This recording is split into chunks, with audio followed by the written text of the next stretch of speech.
and down the line. Thank you so much. So you are building generational wealth. But my question is, did you come from generational wealth? I did not. I'm actually the first person in my family to go to college. Grew up in a homeless shelter right around the corner from where I live now. I literally went to 8 different elementary schools out of 11 here in my hometown before the age of 10. My mother was a single mother. She did her best to raise us, or I guess me and three of my other siblings. We did not come from money at all. I feel like I was blessed enough to make it to a point where I did succeed in college and make it to the NFL. And so now, I feel upon myself in my family household. I was the first person that got introduced to financial advisors and CPAs and insurance agents and life insurance and things like that. So I try to gather that information and give it back. But like I said, there were many hard nights and sleepless nights for no heat and no water, waking up and things like that. But I think that's what hope molds with everybody. At the end of the day, no one's perfect. My parents did the best they could, and I don't care if you're rich or poor. There's always going to be something that you have to overcome, and that's part of my story. Yes. Well, you are a survivor and a thriver. And so go, Ryan, go. My next question, I want to go back to your first answer. You said a word, which was asset, right? Can you please break down what are assets? Yeah, asset is. And I'm not saying ass. I'm not saying ass. I'm saying assets. Just want to make that. Without a doubt. So obviously you've got the assets and you've got the liabilities. Assets is something that brings you money.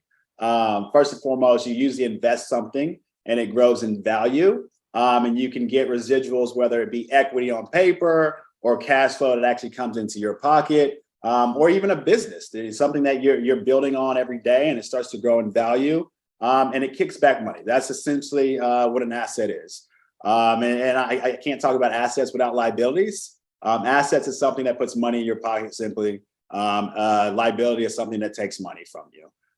So the way I look at investments in general, or really anytime I'm going to place money, am I going to, for instance, we all need a car, right? I would rather spend money on something that's going to bring me money.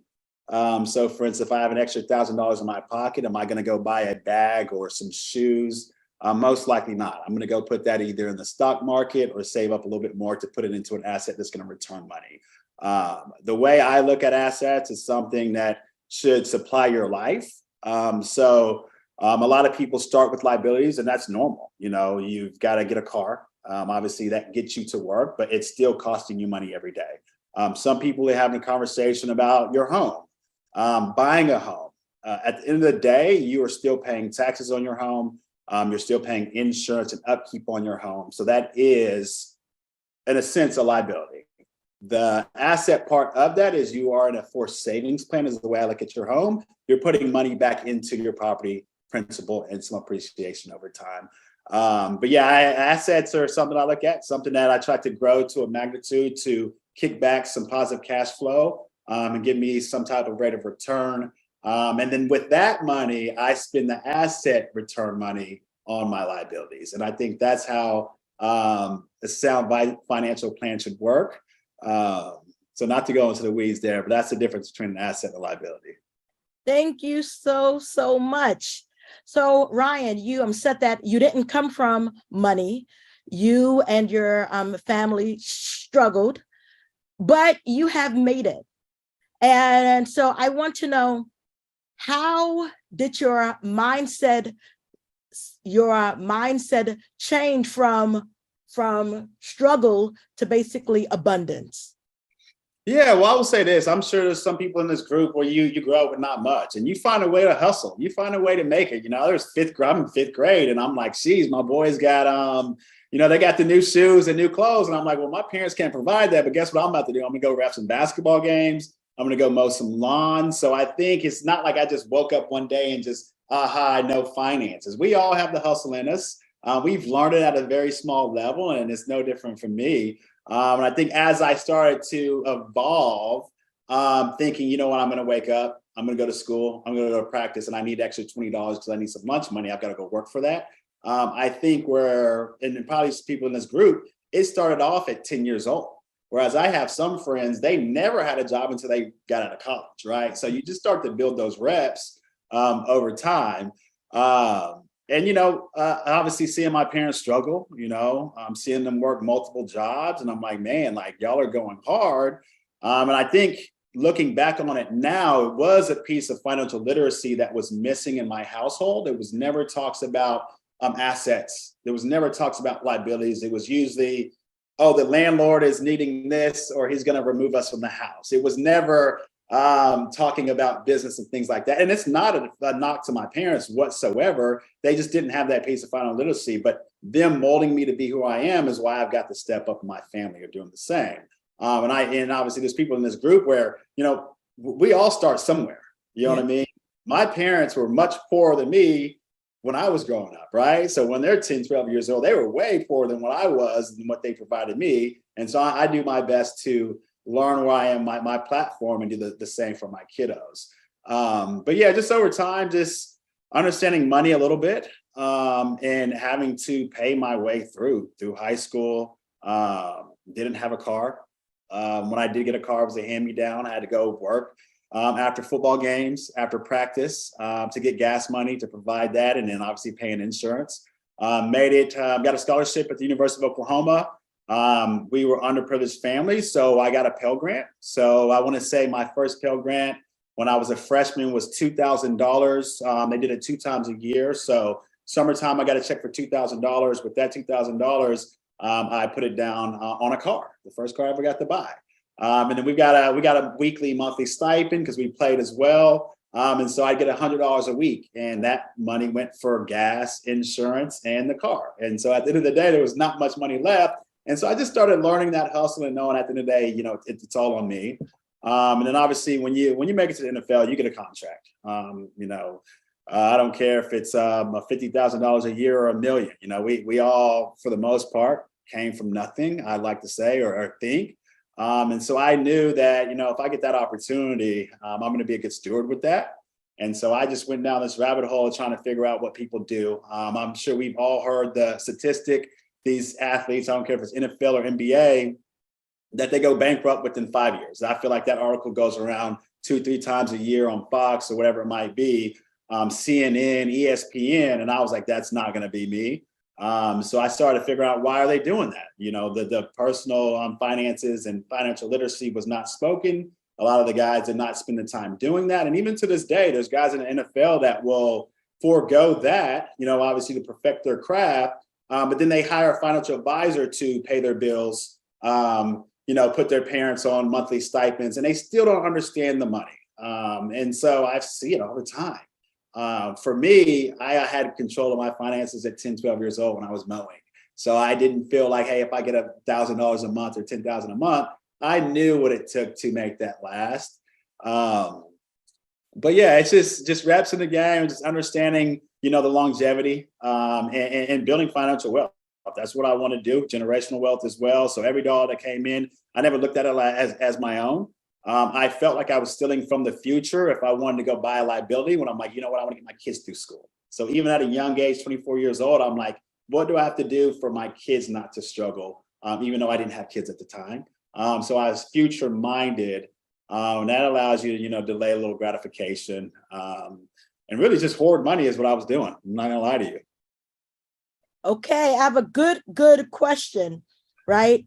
Yeah. Being a first generation asset builder, how do you create boundaries with your family and friends who may need extra money, right? The car broke down, they need to get the car fixed. They can't make their rent, or maybe their mortgage, the lights are like off. Because being in a Black family, right? A Black or brown family, it is a struggle for many of us. Once we like get a little bit of cash, it feels like an obligation to have to give back. And that just puts us in a much deeper hole. And so how did you create the boundaries to like not get into that hole? That's a great question. Obviously, there's no one answer to that. I think it just comes down to experience. Literally, the day I got drafted, my phone started ringing from aunts and uncles that I didn't talk to for years. What's your number? Hold on, Ryan. What's your number? Never mind. My What's your number. number? I want to call you so I can Yeah, yeah, right. Oh, yeah. So I say the boundaries. I've been burned. Don't get me wrong, but literally the day I got drafted, the aunts and uncles came out, and I'm like, I haven't talked to y'all in a while, so naturally, the shield went up. I think on the flip side of that, the people that you talk to all the time, they looked at Ryan's second round draft pick and thought I had Calvin Johnson money. So, for instance, Calvin Johnson signed a $140 million contract. Everyone thought, hey, Ryan, you're second round. They thought I was signing the same thing. And I'm like, listen, that's not how contracts work, right? You get a deposit, not a deposit. You get what do they call it? You get a bonus up front. And then you're getting a check every week. It's not like money just hits your account. So you've got to budget and be smart about it. I'm not perfect. There were people that I knew from day one to shut off. There's been people in my circle that I kind of felt guilty because I felt like they were an influence on my life and I did help them. And that was early on in my career. And I still have a soft spot in my heart. Like my mom, for instance, my dad, when he was around, they can have pretty much whatever they want. And they're the ones that don't ask. It's usually the best friends that'll ask, the one that, hey, do you remember that, I used to take you to high school all the time because you didn't have a car. It's those kind of people. But I'll say this. I've learned now, if you're going to give money, and I'm sure you guys heard this, if you're going to give money, just expect not to get it back. You're going to burn relationships. I've done the same. I've held grudges for giving money that I knew I shouldn't give, so really at the end of the day, it was on me. So I think it's just case by case. Now I give out of the goodness of my heart. If somebody asks for $1,000, how about 200? That's kind of how I do it now. I can't solve all your problems. I'm not your God. I'm not your parent. So it's really case by case, and it doesn't happen much anymore because I've kind of set those boundaries. What I do now is if somebody asks, and I'm like, listen, dude, like I know you've been in this circle for 10 years and you've been going from job to job to job and paycheck to paycheck to paycheck and you have nothing. Why haven't you saved $10 a month? You know what I mean? So I just can't give you money anymore. Now I understand there's some people, their car might get broke down and out of the goodness of heart, I just give them money. I don't expect anything back. But like I said, it's case by case. Okay, I'll be getting your telephone number later. Yeah. The next question is, you went from the NFL to building a real estate empire. How did you start on your journey? And let me give this quick disclaimer. I am a stutterer, so you will hear me stuttering. Yeah, and don't let that stop me. And so I just wanted to say that whatever your disability is, don't let it stop you. Now, how did you get on this real estate journey? Yeah. How did I get on this real estate journey? So obviously, like I said earlier, I made it to the NFL pretty early on in college. I was setting records, like you mentioned earlier. I knew I had the opportunity of going to the NFL. So there were people in my circle. For instance, there was this lady named Rachel Welcher, huge mentor of mine, even still to this day. She was one of my high school teachers. She worked in she worked in the special needs class. Literally did not walk the same halls with her for 4 years. It was the last day, and I remember just right here in front of the principal's office, the last day of school, she walked up to me and she knew my story without me knowing she knew my story. She knew my upbringing and how tough it was, and she knew that I was the first person that had an opportunity of making it out. She just reached out to me and said, Ryan, do you want a job at the YMCA this summer? She knew I worked my whole career, odd jobs in and out just to try to make it through high school. And she essentially said, hey, Ryan, come work with me at the YMCA. And so literally after the first week or so, she started telling me about her father being a developer. So this was my first time in my life that obviously, you watch MTV Cribs and you see these NFL guys and NBA guys and they're all rich, but you don't really know the psychology behind it. Well, anyway, she's like, Ryan, like my father is like a real estate investor. And so we would just drive around going from field trip to field trip. And she'd say, hey, my dad developed this property.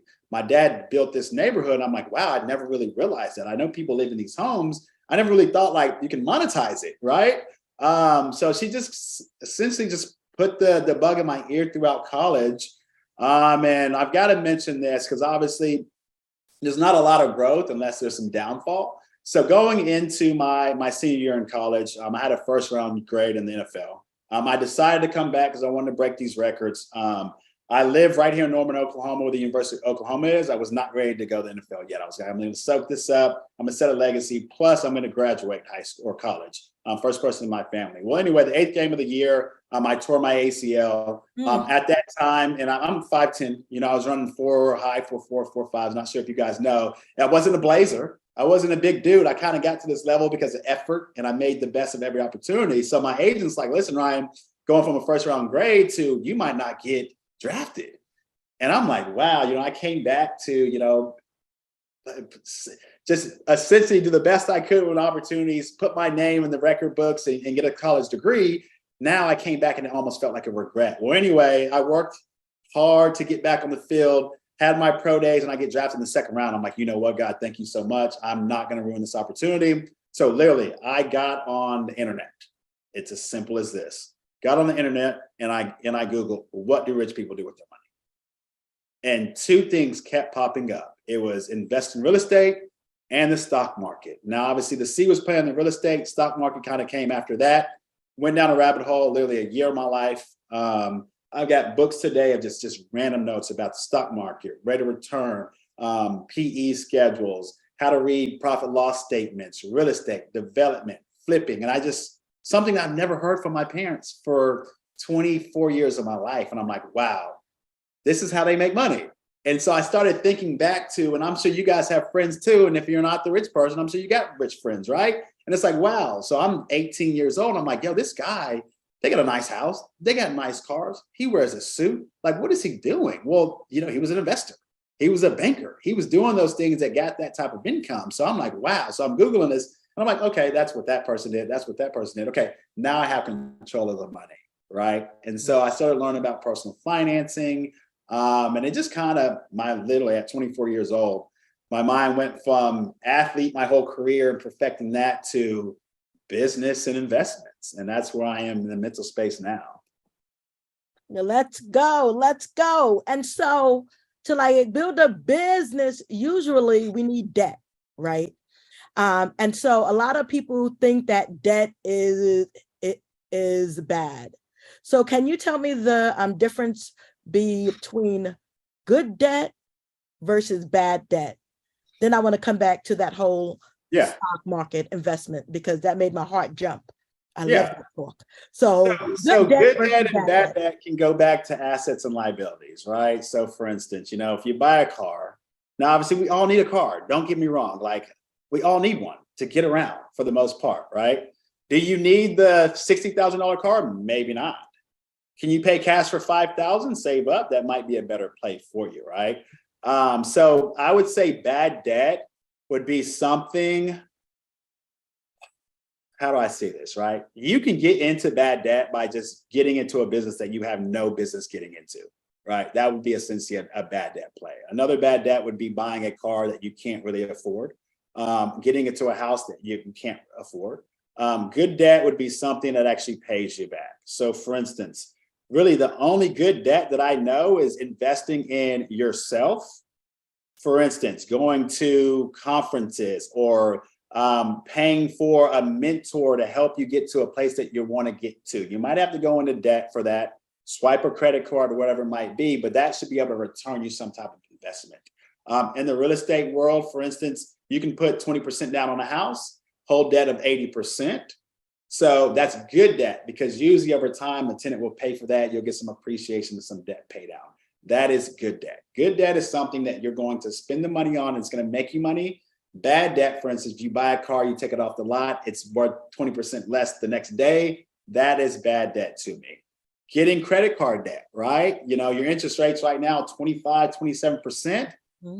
That's bad debt. Now, obviously, people hit hard times. So don't get me wrong. I'm not sitting here acting like I'm perfect. I've made mistakes, and I try to minimize those things by realizing, okay, where am I going to spend my money? Credit card debt is terrible. It's hard to overcome that, especially if you're just paying that minimum every month. It's hard to get out of that. These credit card companies are smart. They find a way to monetize off your money. But yeah, that's the difference between good debt and bad debt. It's just like an asset and liability. Good debt is something that you're going to spend the money on to either educate yourself, spend money on a business that you think is going to give you a rate of return. Bad debt is going to be something that you're spending money for no reason, or for a reason that you just have no, obviously, the wherewithal to make that asset or that business work. And then swiping that credit card for things that just aren't going to add value in your life. Thank you. Thank you. Thank you. I'm looking at the time, so we are going to open it up for Q&A. If somebody has a question to ask an NFL retired player, a personal investor, and a real estate mogul right here, this is your opportunity, right? But one question, investing. Right? We have mutual funds, bonds, stocks, all of that good stuff. Before we get into that talk, we are not advisors. All of this information is for education purposes only. Everything you heard and will hear is for education only. So, how did you begin your, investing journey within the stock market? How did I do that? So I was obviously making it to the NFL. I had a financial advisor. The first conversation I had with my financial advisor wasn't, what car do you want to get? Where do we need to set money aside? What does retirement look like? It went straight to personal financing. He said, Ryan, how about you spend like you spend for the next 3 to 4 months, right? You sit down at the end of 3 to 4 months and see how much you're paying for food, gas, housing, insurance, and see what's left over on the back end. Right? So we leaned into it different than someone else just saying, hey, here's your budget. Let's make it work. I'd advise everyone in you, if you don't have a budget, look back at the last 3 months of spending, and it's going to clearly tell you where you are and where you can cut back, right? I never tell somebody off top right now, set a budget and live by it today. Go back and see where you are. It's not bad because you weren't conscious about it. So we set a budget pretty early on. And so we just kept hitting the same number. It wasn't even methodical. It wasn't, let's hold back or we have opportunity to spend more. It was like, this is the number. It actually worked out for us where we were then. But I think that's where you have to start. You've got to start with the budget. There's no investing. There's no generational wealth unless you can balance your books today, right? And so I will say this, having an opportunity of talking to lenders and being in the financial world, I do the same thing as them. I have a net worth statement. I'd say everybody in here needs to get a net worth statement. It'll show your assets, liabilities, the cash, your car, everything. That will be your report card on life, obviously, just like your credit score. We went to school our whole life. It was A's, B's, C's, and D's, right? Where's our credit? Where's our report card on life now? It's going to be your net worth statement. It's going to be your credit score. Whenever you try to apply for a loan, that's what they're asking for, right? They want to see where you are. So why not start now, your own personal budget, your net worth statement, and then every year around January, February, I look at my assets, liabilities, and cash and see if I got worse this year or better this year. So that would be my challenge for you guys. And it starts with just personal financing and a simple budget. I talk to people all the time. I travel the country and talk to different schools. What does it look like for a budget? Well, for instance, there's a rule of thumb, spend 30% on housing, right? So if you make $1,000 a month, just to make it easy, right? $300 a month should be for housing. You guys can simply look at your budget right now and see if you're over that number. Now, I know there's been inflation in housing and depending on location, it might be 50%. Well, if you're in that situation, it's going to be a little bit harder, but you're going to have to grind harder. That's just essentially what it is. Your car payment should not be more than 10% of your take-home pay. 5's even better, right? So you start to get in these categories that show if you're making it right or if you're missing. And then at the end of the day, 10 to 20% of your monthly income should be for savings. I know with where the economy is right now, a lot of people are not making enough. So you got to grind harder. There's just, life's not fair. That's just how it's going to be, right? And then once you start to get that nest egg and you're consistent saving 10, 20%, I don't know if that means you need a roommate. I don't know if that means you need a bike, whatever it might be, delay gratification, go through the storm today. So later on, it gets easier. Compound interest is huge. Just like the lady said earlier today, you save your $100 a month, right? You got a year, you got to call it $1,000, $1,200, right? You start to put that stuff away every year. It's going to make your life easier 40, 50, 60, because that money is just going to start working for you. And then as that asset grows, that's going to start kicking back the money for your house payment, your car payment. And really the rule of thumb is just start to eliminate your electric bill, right? Electric bill's $200 a month. How much asset money do I need to eliminate that one? The next one, cell phone bill, save. Next one, car payment, save. Next one, house payment, save. You're never out of the weeds, right? A lot of us, like myself, I've got 2 kids, 7 and 3. I got to pay for school. So every extra dollar I have now, and obviously I've got the assets to take care of them now, but I still think, what do I have to put back to return a certain percentage every year over 18 years until they're ready for college? That's the thinking that I think about every time I swipe a card. It's just ingrained in me now. But personal financing, just budgeting your own numbers, looking at it, being honest with yourself. Yeah, it'd be like, oh, you know what? I needed that takeout meal. I was starving. Well, you're going to delay yourself just a little bit longer. So I'd say just go ahead and put those sound principles down. Make it hard now so your life's easier later. Thank you so much. We do have a question.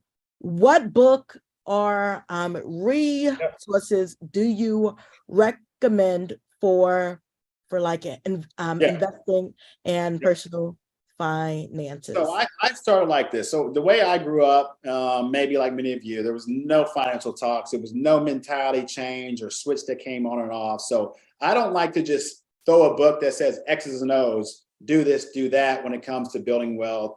Put your money in this stock market, whatever it might be. I like to change the mentality. So you guys may have heard of Rich Dad, Poor Dad, right? He's more of a finance guy, but he looks at the assets and liabilities. He starts to change his mind. He had a poor dad that did unsound principles when it came to finances. He had a rich dad that he got to learn from that did sound principles of financing. So it changed his psychology. The Millionaire Next Door, right? There's just all these, The Richest Man in Babylon. I'd prefer that you guys read those books about changing your mentality. You'll start to see life a little bit differently than X's and O's of like this rate of return and that rate of return. So Rich Dad, Poor Dad, Richest Man in Babylon.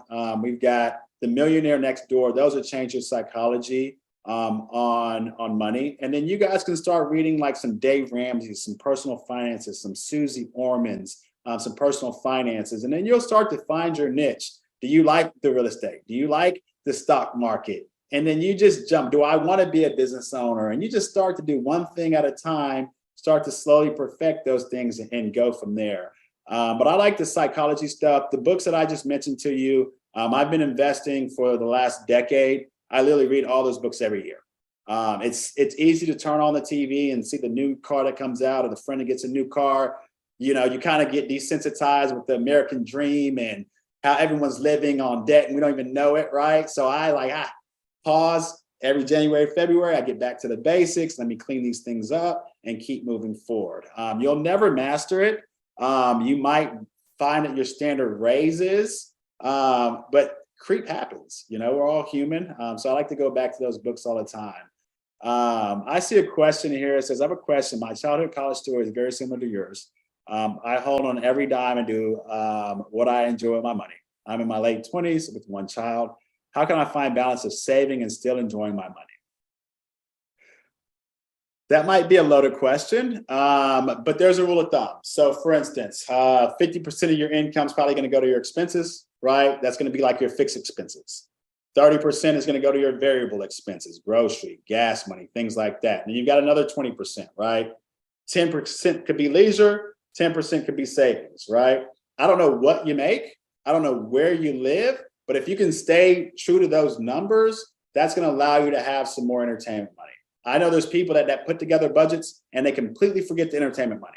And they're going to go do a luxury dinner and they're thinking that's going to be my food budget. But really, a luxury dinner is entertainment to me, right? So you got to make sure you categorize those things. And so it's not easy. I can only imagine, having a kiddo in your late 20s. It costs money. Jeez, I got 2 boys right now, and they're both in different schools and sports. And geez, just the gas money to get from one school to pick up the next one. It's not easy. So you have to figure that own balance there. But at the end of the day, your biggest tool on wealth is making money. Yes. You guys can start all day and try to think budget and save. And I've fallen into that world before, thinking, oh, I've got control. Let me pull back. But really, you need to just find some skills to make more money. I don't know if that's working an extra job or doing things that actually make money. There's a lot of people that say, oh, I work so hard. Well, okay, how much value are you adding?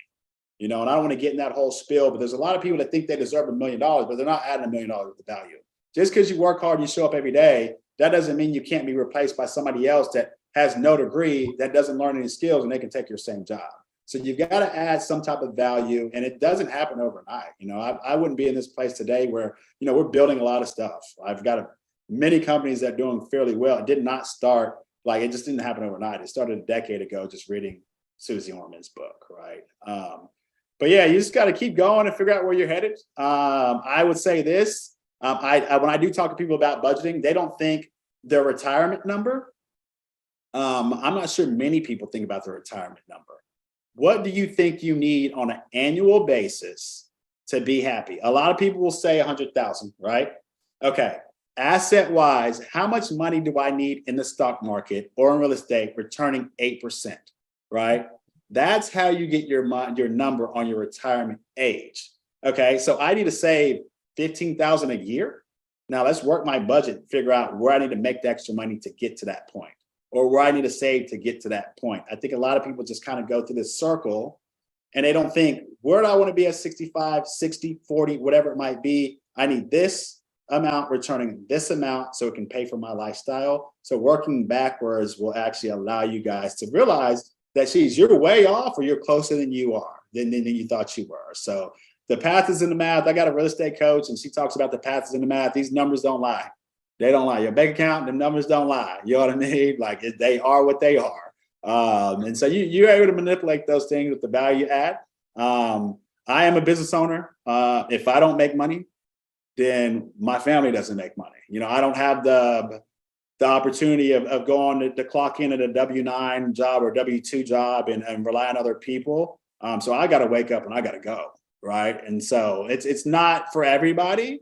But the quickest way to wealth, I believe, is either having great skills where you can work and make good money at a W-2, or you be an entrepreneur and you can call your own shots and you can grind as hard as you want and clock in when you want and hire people the way you want to allow you to make the income you need. Thank you so much, Ryan. You are simply amazing. We greatly appreciate you and your time and your beautiful family.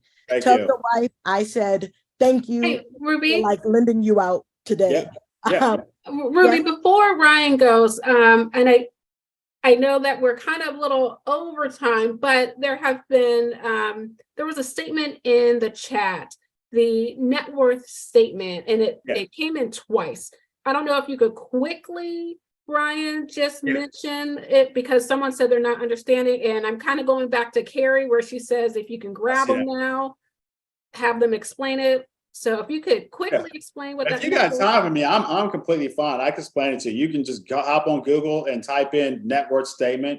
There's going to be multiple examples on there. You might need to download an Excel document or make your own. Essentially, it's going to be your assets and your liabilities, and it's going to even out the end. You either net gain on net worth or net loss on net worth. And I think it's a good exercise to do, because it's going to ask you how much you're paying for rent. What is your credit card balance? What is your insurance payment? So it's going to help you start your budget. And then every year you can look back at that. Car payment is $1,000 a month. The value's $20,000. Next year, the value might be $15,000. So you just lost there, but you got some debt pay down. You might have a house. It went up in appreciation. So your net worth's climbing or it's falling. And it's going to give you a scorecard on where you need to be. Awesome. Thank you. And hopefully that helped the person that asked that question. So awesome. Oh, yeah, for sure. Thank you, Natalie. And thank you, Ryan. Let me say this before we hop off. You guys can find me online. I think there's a link here, social media. I talk to real estate all the time. You guys can look at my page. It's more family oriented. But I'm happy to answer any questions. I wouldn't be where I am today without having opportunities to speak to you guys like this and people trusting my story and actually letting me share. I'm willing to get in the weeds with anybody that wants to better themselves financially. I'm an open book. You know, it's never perfect. And like she said, I'm not an advisor, didn't get my business degree in this. It's just reps and learning. So I'm happy to share what I have on social media. Thank you again. Check him out. His IGN website is right in the chat. And if you have a program, you can like find that information there too. So thank you so much, brother. Thank you. Appreciate you. And I'll be reaching out to learn more, more. Thank you. Hey, likewise. Good luck to you guys. Do your thing. Thanks. We have Ashley coming on, or Natalie. What do we have next? We have a break, but I feel like if we want to do another giveaway now, and then we take a break after that, but we just want to get everyone up and moving. So let's get us moving. Let's get us moving. Let us get up and moving. All right. That's what I like to hear. Woo, I like to move it.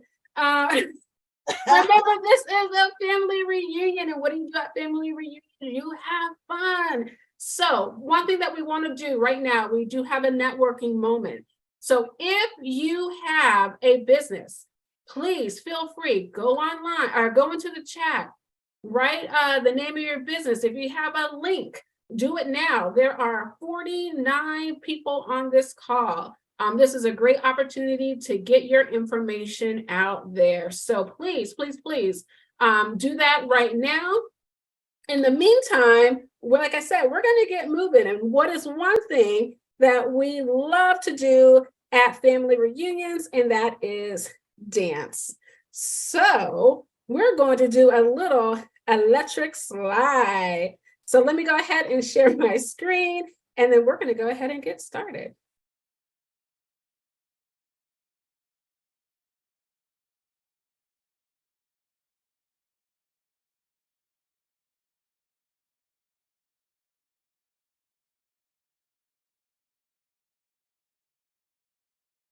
It's electric.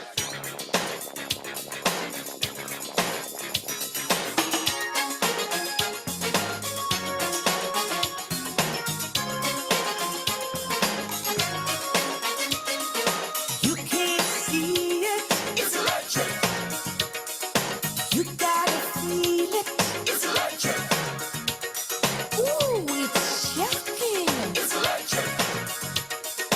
Dig it up, mix it with the bubble, let the she's a moving along electric.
electric slide.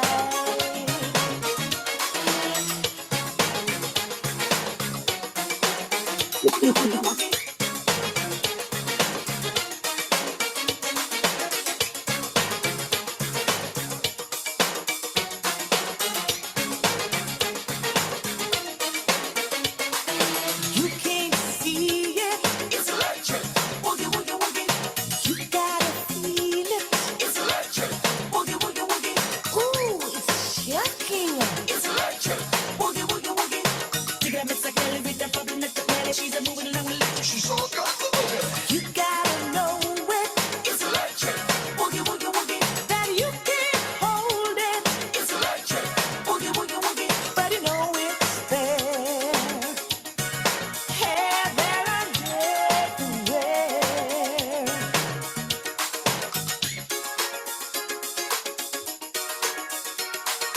Hola, hola, hola. Donde, donde lo. Hola, hola, donde, donde lo. Hola, donde, donde lo. All right. Hopefully you all had an opportunity to get up and move a little bit. And I saw in the chat, Ruby, that there are some businesses. Everyone's excited about the new dances. Oh, sorry, hold on. Forgot I was on still on YouTube.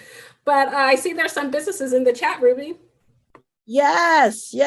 Some amazing businesses. Thank you so much for putting your business down. We have 48 people here, and we are Black, amazing, beautiful people. Let's support these businesses and make sure you support Financial Joy School. Spread the word. If you do not need their services, maybe you know someone who will. So copy and paste it, and please spread the word. Thank you so much, Natalie. Now, Natalie will be doing the introduction for our next speaker, the amazing Ollen Douglass, and I am excited about that. Awesome. Yes. So, Mr. Douglass, I'm looking forward to this fireside chat with Mr. Douglass and Ruby. So, Ollen Douglass is the managing partner of Motley Ventures, an early stage venture capital fund. The $250 million firm invests in digital transformation startups, so those deploying technology as a strategic asset to increase scale, efficiency, or access in large legacy industries. Before launching the fund, Mr. Douglass was the chief financial officer of the Motley Holdings. Ollen is an active investor, serves on the board of several for-profit and nonprofit organizations, and advises and supports organizations focused on expanding economic opportunities.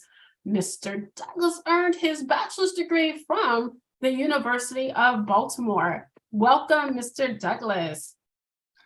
Thank you. Oh. Can you hear me, Ruby?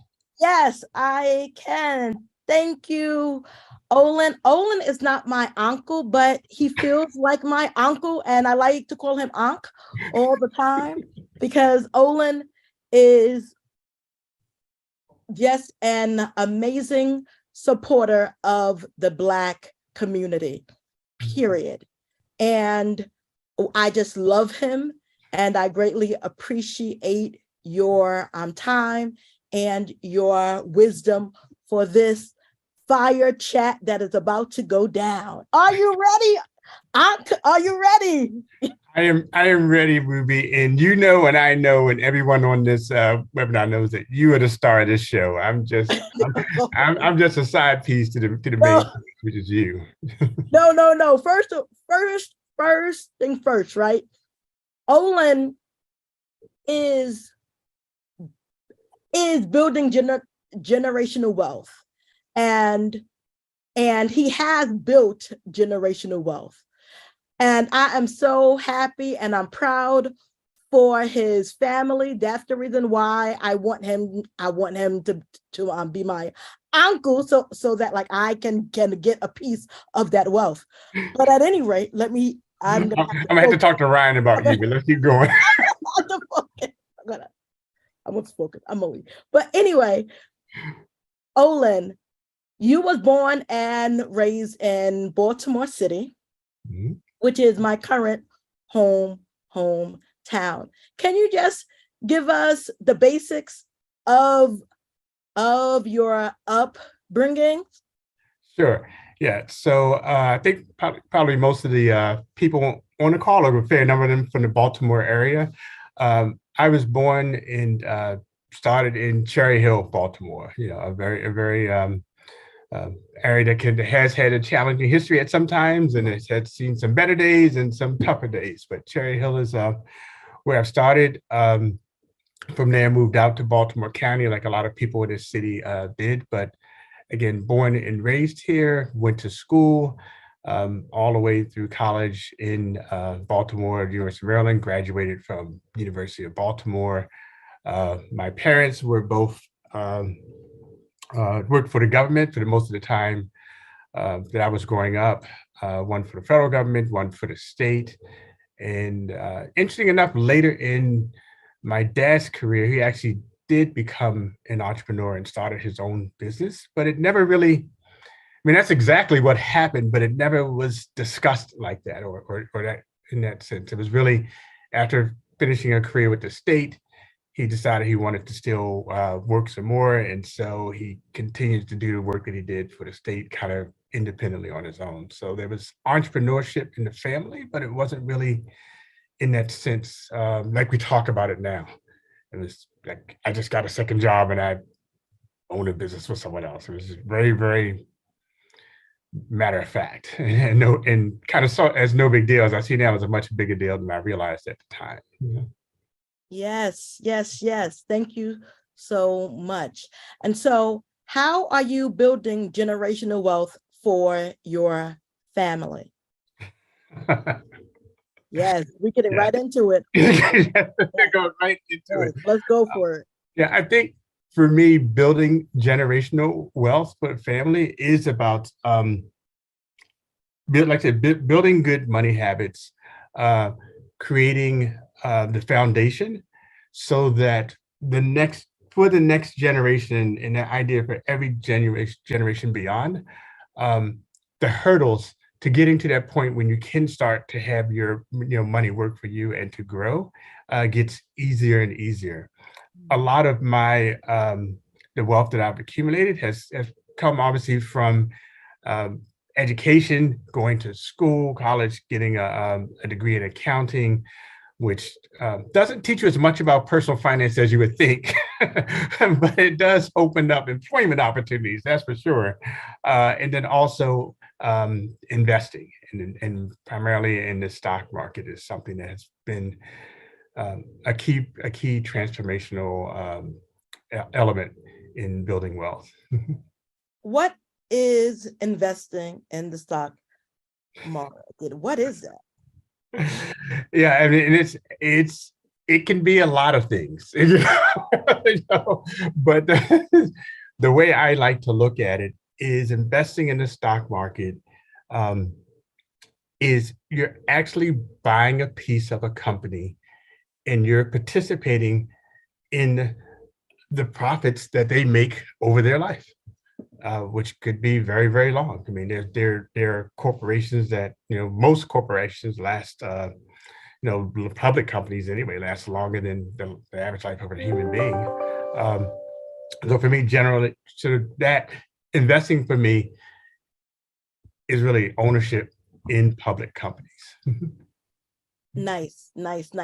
How do you own public companies? And so like investing is owning a public company, but how do you even do that? Small piece of it. And I'm not going to steal the thunder. I know you have some people that are coming on after me that are going to talk about beginning investing. But generally speaking, you have to, you simply buy stocks.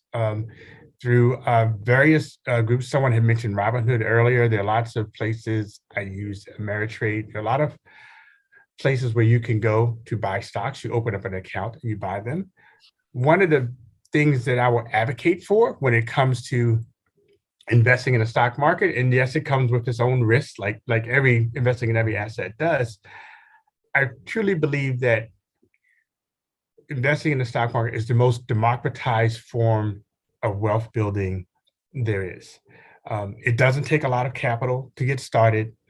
There's a tremendous amount of free information available to help you understand what to do. There's lots of lots of people to come to talk with, and there are elements of stock investing, especially if you take a long-term horizon, where you really don't have to compete against anyone in order to do well. When you think about the professionals on Wall Street and are looking at what happens in the next 3 months in a stock, if you're saying I'm out here, I'm investing because I want to grow wealth over the next 5 years, yeah, it's a much calmer, much easier horizon, and it's a lot easier to make good decisions that way. Yeah, so anyone who knows me knows that I believe in long-term investing. Long-term investing means that the short end of it is it's 12 months or longer, right? But to me, it's way more than 12 months. It's 15, 20, 30, 40, 50, 60, 70, 80, 90, and even 100 years. And when we begin to think about that, that is how we build generational wealth. Can you imagine owning Coke, one share for like 50 years? That would have your family set for many generations, not just one or two or three, many generations from one share of Coke, holding it for 50 years. Right. Don't overestimate the ability of your family to spend money. Oh, well, that's another. Well, it depends upon your family spending habits. That is true. That is true. But like, it should help your family. It should. That is the carrot. And so you just get into something, right? Because generational wealth is not just about passing on assets, passing on money, houses, cars, right? If you pass on stocks, houses, cars, cash, jewelry, art, whatever, without proper education, that is generational poverty, right? It really is. And today, my good friend Tony, who is the owner of Better Late Than Never Collective, they are working on helping our families buy homes, right? And so if you want to buy a home, check out Tony. Okay, now, many people have been given grandma homes, but have not been able to keep it, right? Black people own less homes today than any other race. Everybody else is at 50% or basically above. White, Hispanic, Asian, we are the only people who have a home ownership rate below 50%. Now, why am I on this soapbox? Because we have to give the education and not just the assets, right? So you are building generational wealth. How are you helping your family with that educational piece? That's a good question, Ruby. And I'll go back to, as I reflect, and these are things I think go through my life, things happen and you take note of them. And it's not until later that you really put the pieces together and understand what you learned. And I think for me, my kind of education and awareness of, having that proper mindset started with two friends. I remember one conversation and one thing I noticed at the time that I found very interesting. I remember being in high school, going to the local mall with one of my friends, maybe it's around the holidays or something. And I can't remember the purpose, but the idea that someone was there trying to get them to sign up for a credit card. And the guy I was with, my friend, he looked at them, and I think he asked him what the interest rate was. And his response was, "Nah, I don't need that. I got good credit." And I just laughed, right? And he was very proud of that. I didn't even know what he was talking about. I said, what do you mean? What is this good credit thing? And I didn't really ask him, but I noticed, I was like, this is interesting, right? Because this is something he was very proud of. I never heard of it. And it was and obviously I understand now that he was, very, very conscious of what he could afford and what he couldn't afford and what it meant when you talk about buying a home, that having good credit is a critical part of that. And, people don't always understand the connections and how they're quietly building holes for themselves in these kind of activities, and maxing out your credit card, not paying your rent bills on time. These other things that are actually become barriers to this house, buying a home later, if you will. And so some of it is just that education, letting people understand that. I talk to, my kids, and my wife probably more than me, directly and indirectly, talks to them about good saving and good spending habits, which is great. And you need to have that. And she walks the talk, and quite honestly, better than I do, But also the other story was, I remember, and this is back in the day, because we've been around the block a couple times, right? When people, you get your paycheck, it was paper and every day. And I remember I had another friend, and still a good friend today. I remember going to his house, and once a week he would, once every 2 weeks, you go to the bank to deposit the paycheck, but he would pull it out. He had 2-3 paychecks saved up. That was his way of saving. And obviously you look at that, well, why didn't you put that in the bank, and why didn't you do that and do other things? And it goes back to the point, and I love this, what I like about what's happening here today in this summit is there are a lot of ways to get to the finish line. And sometimes we get so hung up on how to do it that it keeps us from just getting started, which in my mind is the most important thing. What I had was someone who knew how to live below their means, right? And if you learn to live below your means, it doesn't matter if you're not getting an extra 1% on your, for putting that, that money in the bank a week or whatever. If you can master that, everything else becomes a little bit easier. So for me, it is making sure that my kids kind of understand what they can afford, and making sure they understand the difference between, dad may have money, you don't have money. This is how I roll. You can't roll like I roll. I can talk to you about how I got to where I am, and if you want to follow that path, you can do that. But helping them just to understand that they have to be on a path to self-sufficiency, in moving there. And there are things that they can do that will get me excited about helping them, and there are things that they can do that make me much less excited about helping them. And so it really is, to your question, how do you get started and teach the kids? It's about that mindset, and really pushing. There was a time, they don't do it regularly now, but on Christmas they would get, part of their Christmas gift would be stocks. Instead of another, toy, another gift, here's a little bit of stock to help you understand about the stock market. No, you can't have Grand Theft Auto, but maybe you can have Take-Two Interactive, which is the company that makes Grand Theft Auto. And, you think, what is it, 5-10 years later, that Grand Theft Auto game is worth $5 in the Walmart bin, but the stock is up 5x, right? And the kids, like, whoa, wait a minute, this is interesting, Yes. And so when did you buy your first stock? That's interesting. I was actually a very, very late, well, not very, I was late to the game. And that's another thing, is back to that point. doesn't matter where you are. It doesn't matter if today is your first day. I assure you, the most important thing is not even what you do. The most important thing is just get started. That's the hardest step. It's also the most important step.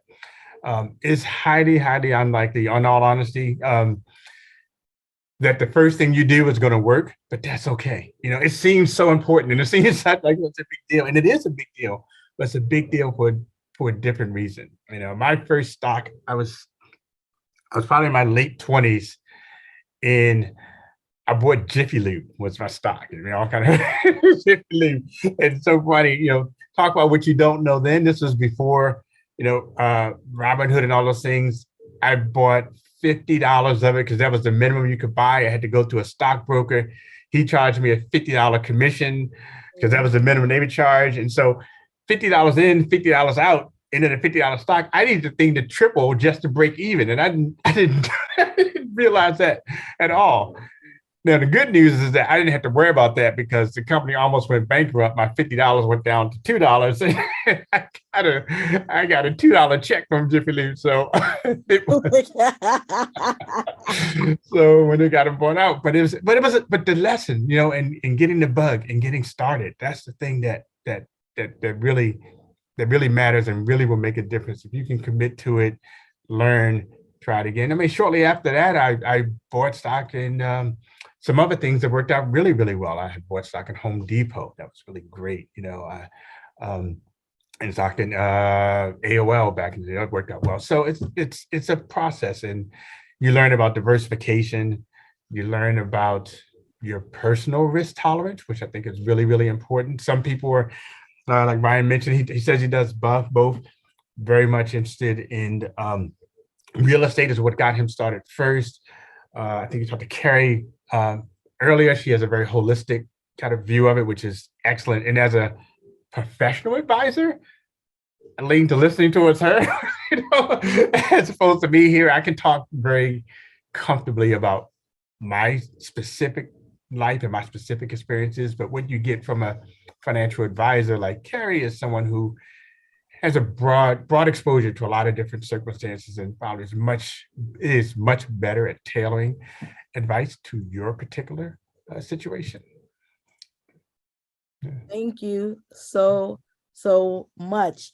A quick question, right? Because once people hear you lost $50, it went down to $2, right?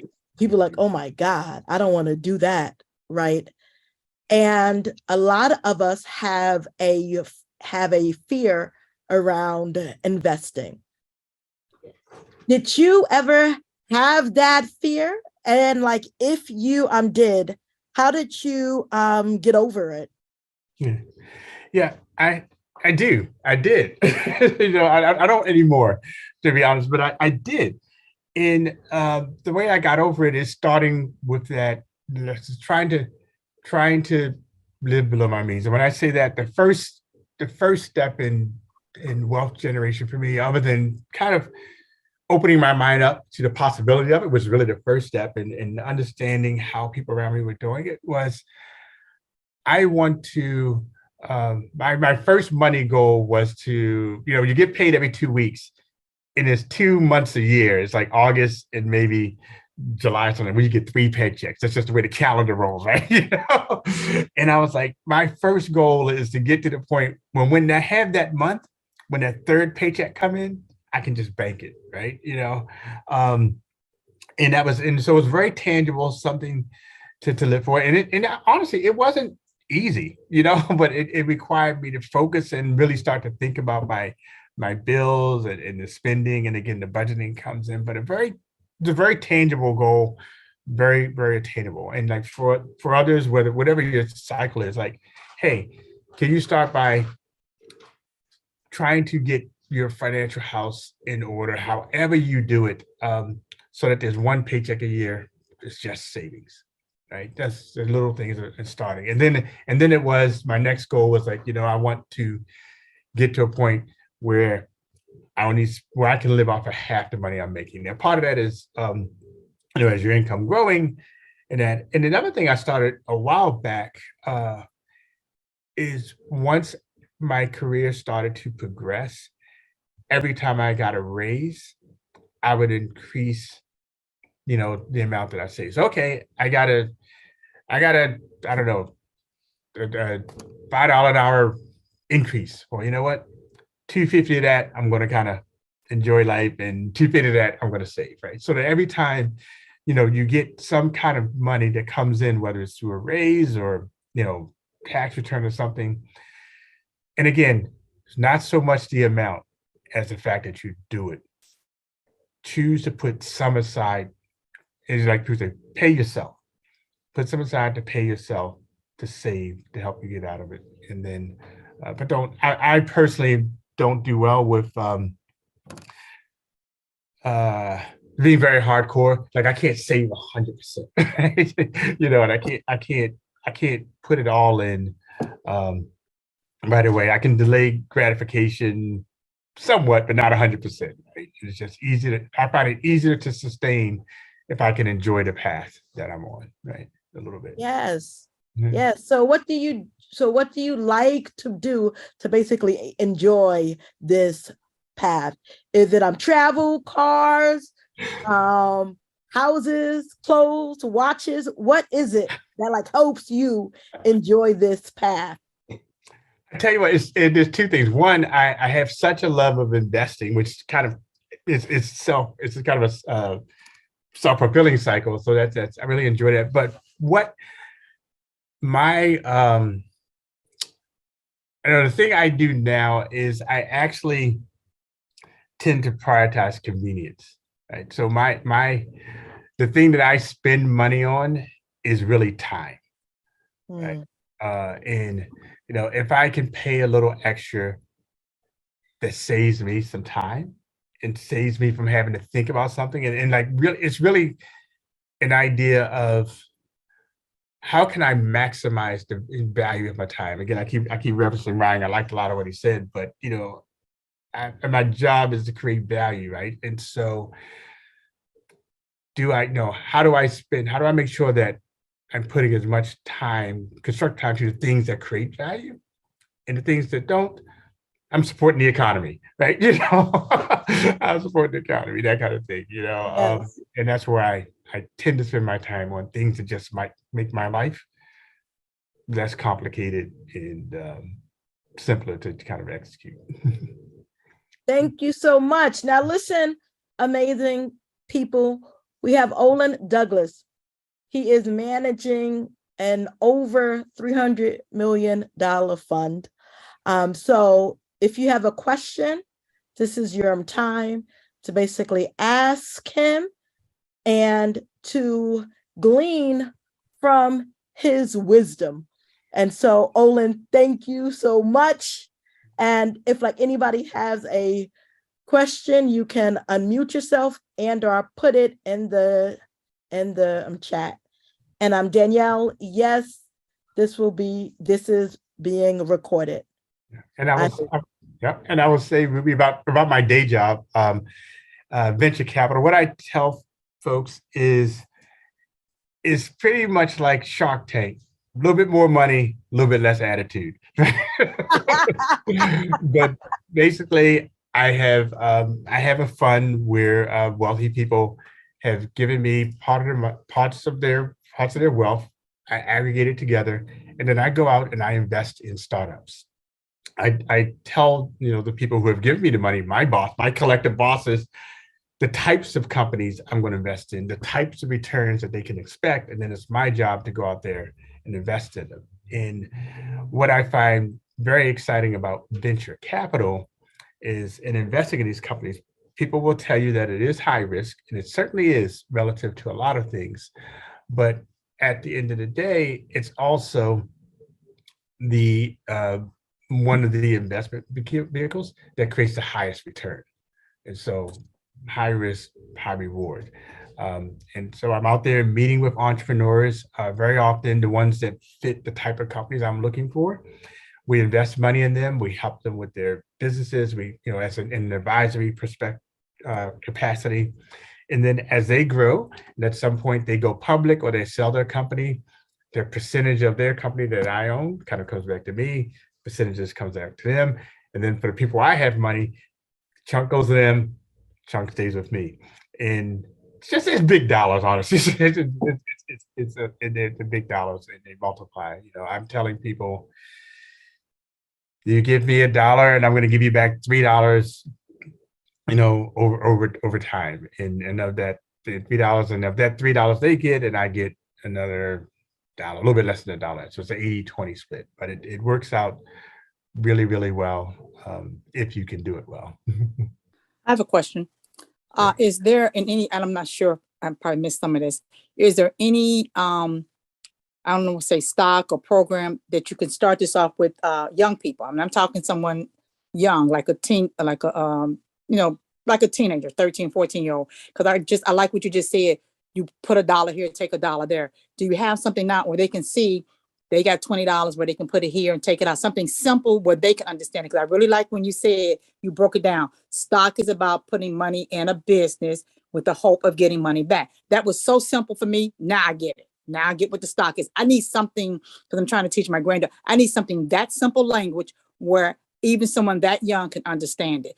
That's where I'm looking for as far as financing and things like you're doing. I want simple language to understand it.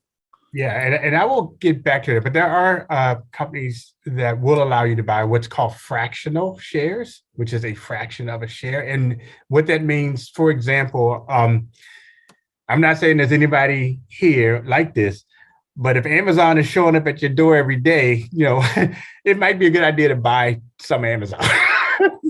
Pay yourself for them to deliver those boxes to you.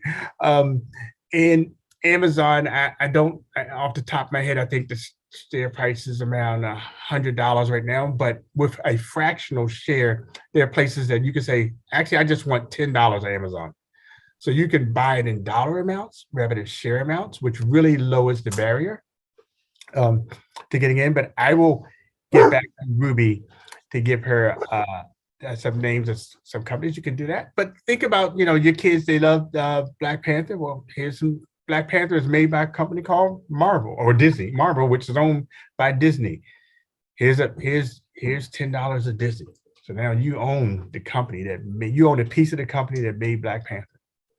And that type of thing that resonates with the kids and helps them just understand it. And then you sit there and you watch it grow. And like when I told my kids to give them the stock, you can't, this is yours. You can decide what to do with it, but you can't do anything for the first 2 years.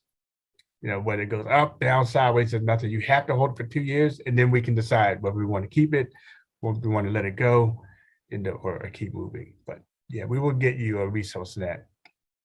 And and I see that someone mentioned Goal Setter, which I had put in the chat before, is an app for savings. I do know the founder, but I'm not financially affiliated with Goal Setter. She's a great person. I can vouch for her as someone not trying to take your money, and I don't get any kind of payment back for her. I know she was planning to have an investing module. And if she has that out there, that would be a great one. And Greenlight also, I have met those founders. In my world, I get to meet a lot of the folks that run these types of businesses. But both of them, I can vouch that they are legitimate businesses trying to help people improve their financial well-being. And I don't get compensated from either one of them. Thank you so much. Do we have one more question before we let Ollen go? I don't want to let him go, but Ruby, I would like to know what was the beginning of your financial journey, your financial wealth building journey? Ollen, I'm going to talk about that once we like spin that wheel. Okay. I'm going to take Mary's place. So like, I'm going to start that conversation. Okay. All right. All right. Okay. All right. I'm going to hold on for that. You put me on the spot. So last question or last comment for Ollen Douglass. I did see one question there. Someone said you have to study finance, economics, or a related field in college to work in investing or a professional job. You're currently a college student. I would certainly say it helps, but it's not necessary. In even more important, you don't need any of those degrees to get your financial house in order, right? I work for a company called the Motley. It's a fairly large company. They have tens of millions of people that come to their website every month for financial education. It was formed by two brothers. They're English majors. Yeah, they were two English majors in college, but very much like some of the things and some of the lessons I learned from them. They had a dad who very much was focused on business and investing. And hey, you know what? Let's go to the store and get some Jell-O pudding. And do you know that you own a piece of the company that makes that Jell-O pudding? So let's go get some pudding and pay yourself. You know, and there's all these kind of ideas of just making that connection. And the two brothers are Tom and David. Tom and David, you know, in reflection on how they grew up, were so affected by how simple and how easy their dad made it to understand, you know, business in the stock market, that they created a company to help other people do the same. And they created that company. I found them. They taught me how easy it is to get started, how to do it in a way that sets you up to win versus lose, you know. So you don't have to have my Jiffy Lube experience where say, hey, they did my oil change fast, I want to buy that stock. They teach you in ways that you can understand how to think about the kind of companies that can be good investments. Okay. Thank you so much. Is there a way people can contact you? That's what Wayne would like to know. Yeah, they can reach me. I would say the best way to get me would be at O Douglass. Let me just pop it in here. No, yeah, let me think. I have multiple email addresses. I want to give you the right one, so I make sure I can do it. I'm just gonna give you my main one then. .com. So you can put in there oatfool.com and just make sure you mention your Financial Joy School. So my system won't just put you in that box you don't want to be in. Doesn't get you. Yeah, you say that, that'll get you in the good box, you know. Thank you so much, Uncle. I greatly appreciate you. And one last thing before Ollen goes. Ollen has said that anybody who will sign our generational wealth pledge, which is at financialjoyschool.com. If you believe in building generational wealth, sign the pledge. And if you put in $100 in the stock market, Ollen is going to give you $100. And so 10 families will be able to get an extra $100 just by signing a pledge and doing the pledge. That's right. Right? 10, not 42. What did I say? No, I'm just saying. Oh, okay. 10 families, only 10, because his wife will really kill him if it's more. And so only 10 families for $100, and go to financialjoyschool.com, sign the pledge, and we will give that out at the end of this year. All right. Someone said they missed Ollen's contact information. Can he put it in the chat again? I can just copy and paste it for him. Okay, perfect. Thank you. Yep. I will do that. Shout out to Wayne with the Cherry Hill acknowledgement. Huh? So Wayne said he's familiar with Cherry Hill. I hope that's a good familiar. Yes. It must be. Yeah, right. We would say it is. We would say it is because it's a family reunion here. Yes. Thank you so much, Ankh. We greatly appreciate your time. Enjoy your weekend, get some rest, and have some fun. All right. Thank you very much. All right. Thanks for being here, everyone. Hope you have a great day. Peace. All right. Up next is Ashley. She's going to give away some more investment cash. Let's go, Ashley. All right, here we go. Let's see who's gonna win.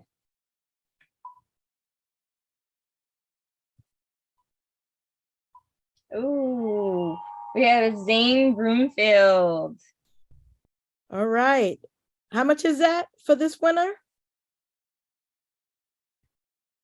This one, let's see, we're going to what do you call it?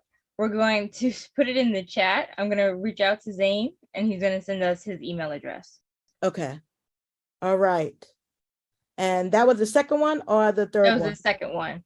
Okay, so that's $150. The next one will be for $200, and the last one will be for $1,300. So we have two more left, and we hope you all stick around. All right. Thank you so much, Ashley. You're welcome. All right. Now, our next speaker, Mary, is not able to make it at this moment. But I'm going to fill in for Mary. And Mary was going to talk about the basics of what is it? Investing. And that's what I am going to break down the best way that I can. And I start off with my story, which is what Ollen wanted me to share. And here goes what happened to me that got me started on this financial journey to build generational wealth. In 2012, I suffered a car accident, which caused me to have a traumatic brain injury. Because of that injury, I was not able to work as a school social worker. And my family, we did not have generational wealth. And so the ability for them to sustain me while I'm not able to work was not a possibility. So I was on the verge of losing my condo because bills was coming in, but no money was coming in. And I was tenured. I was also part of the union, and they still found a way to not pay me, which is a whole nother story, a whole nother day. And so I had to fight, and I fought for years to get what was rightfully mine. But during that time, I was on the verge of losing my condo. But I loved my students, and because I loved my students, their parents loved on me. And so some of them would take me to lunch, take me to the doctors, and was just amazing, amazing support. And one of them, her name is Renee, and I said, Renee, I'm about to lose my house.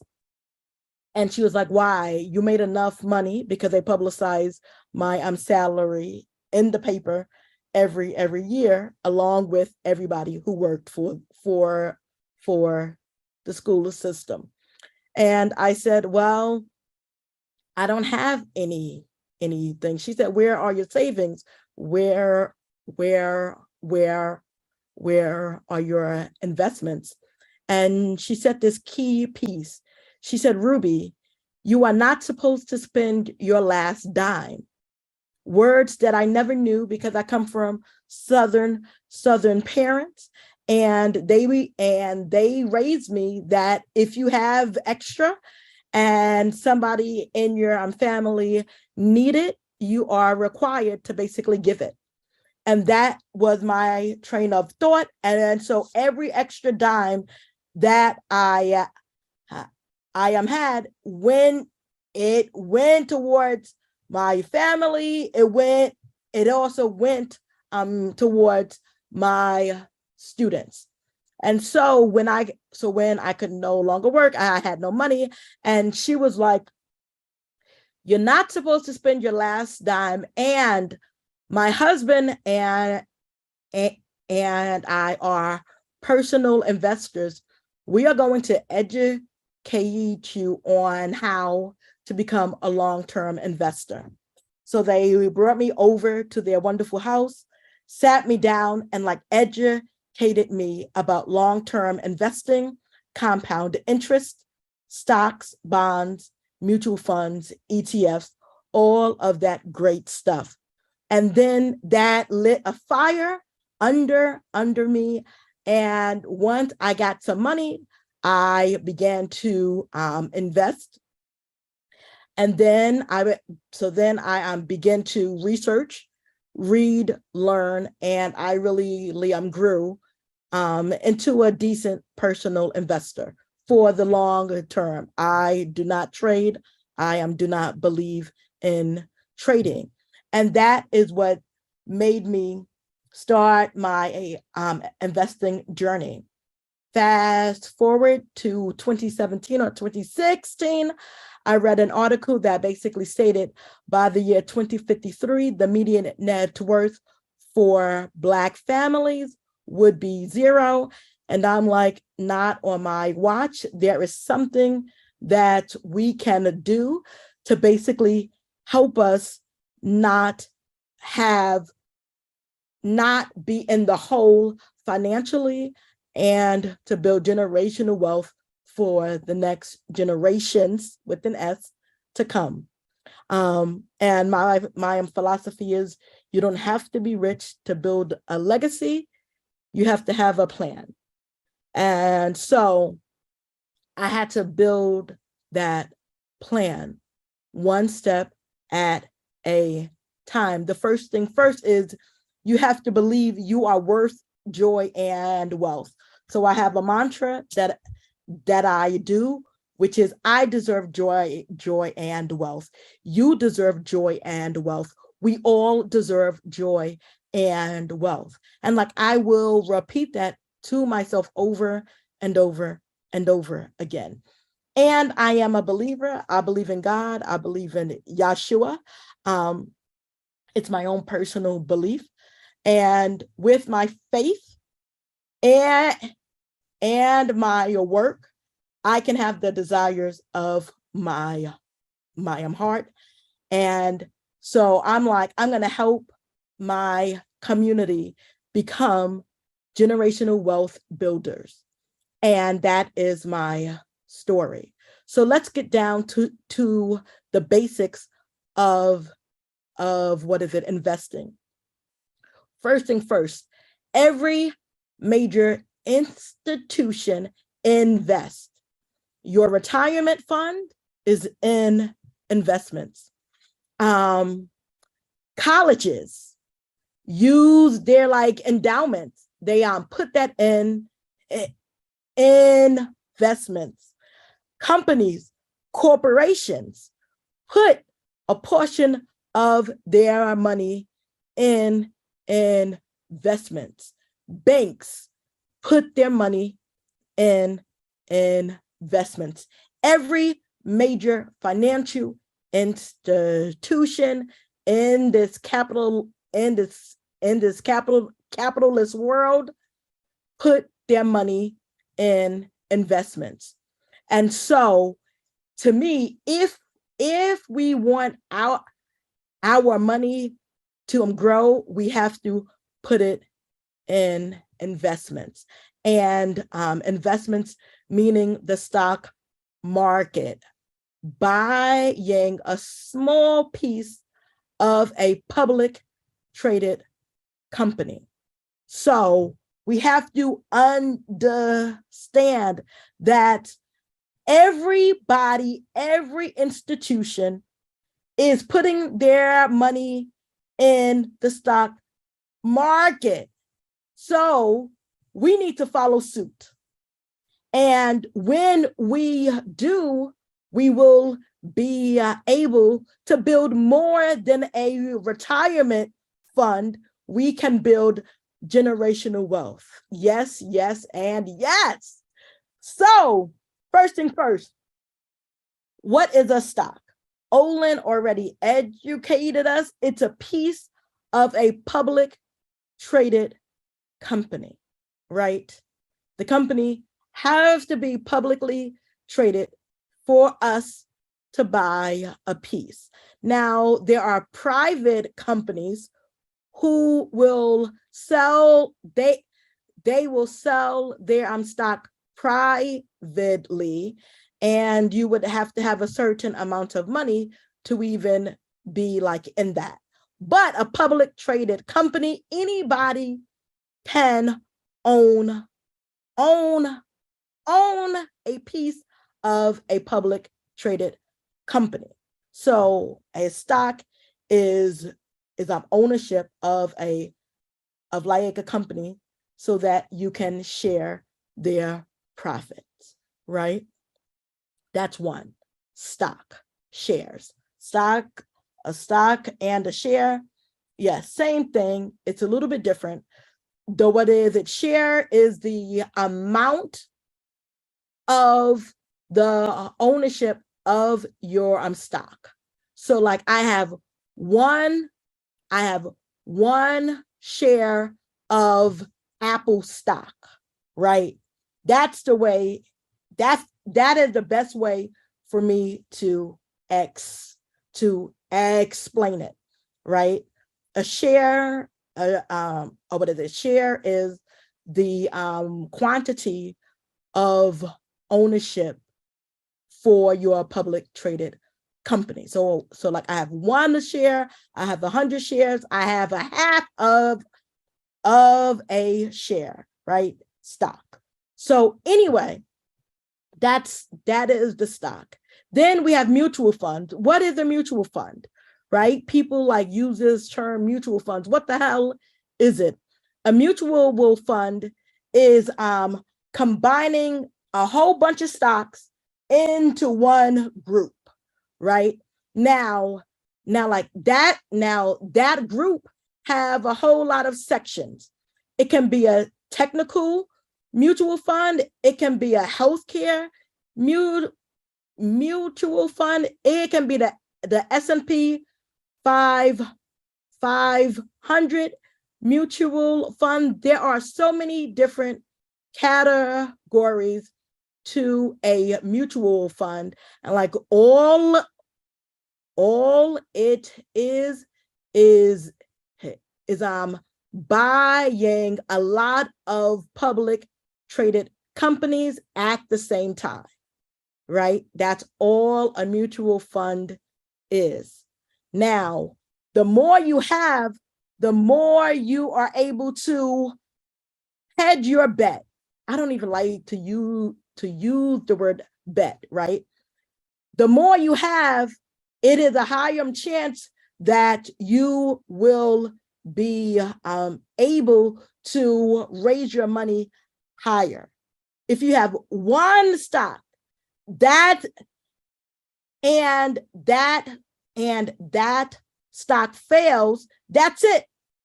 But if you have a mutual fund and like it's hundreds of companies, and like one or maybe five company fail, you are still fine because there are so many other companies within your fund to help balance that out, right?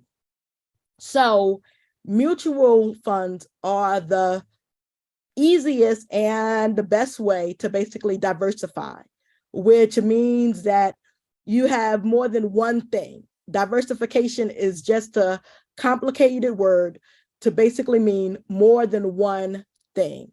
So like you have more than one stock. You may have Apple, you may have Google, you may have Tesla, you may have Amazon, or like you just have a mutual fund who have all of those companies in it plus more. That's a stock and a mutual fund. Then we have a bond, right? A bond is they are taking your money and giving it as a loan to a company or maybe a government, a city, or maybe a state, or maybe the federal. So what is it? A bond is they are going to take your money, and then the company or like me or maybe the city, they will have to pay you interest on the money you are giving them. So like a bond, what is it?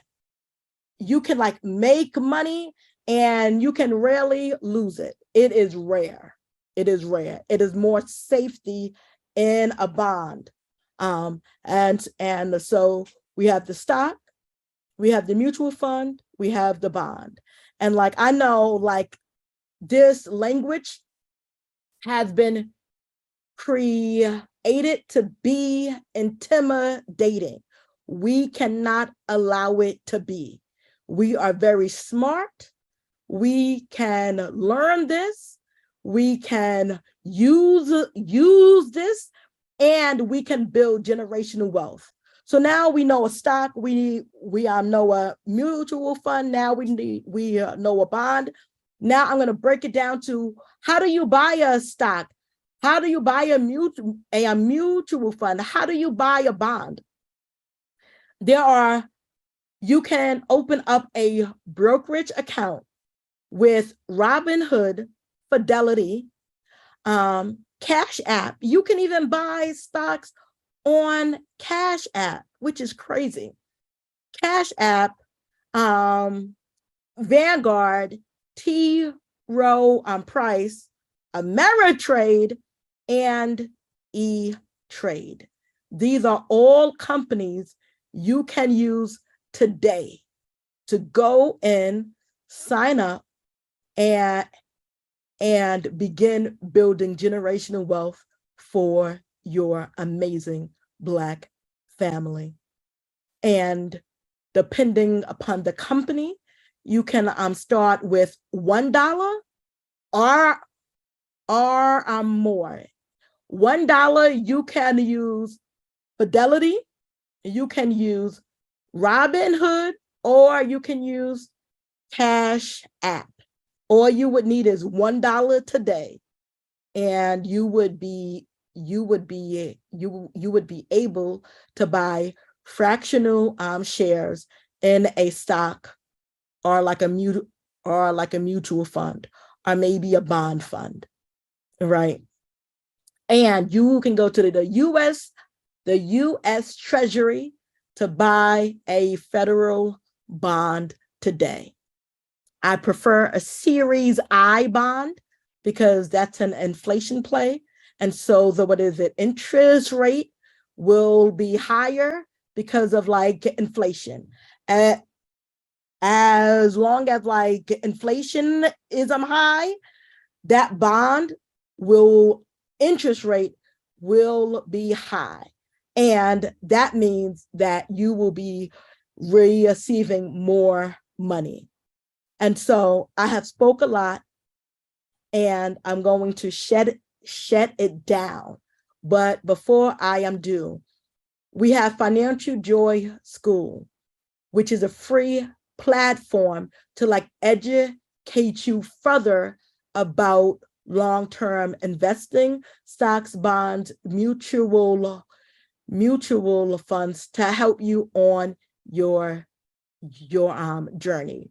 You go to Financial Joy School, click on how to invest, and then you just click the e-course. We have the ABCs of investing right there.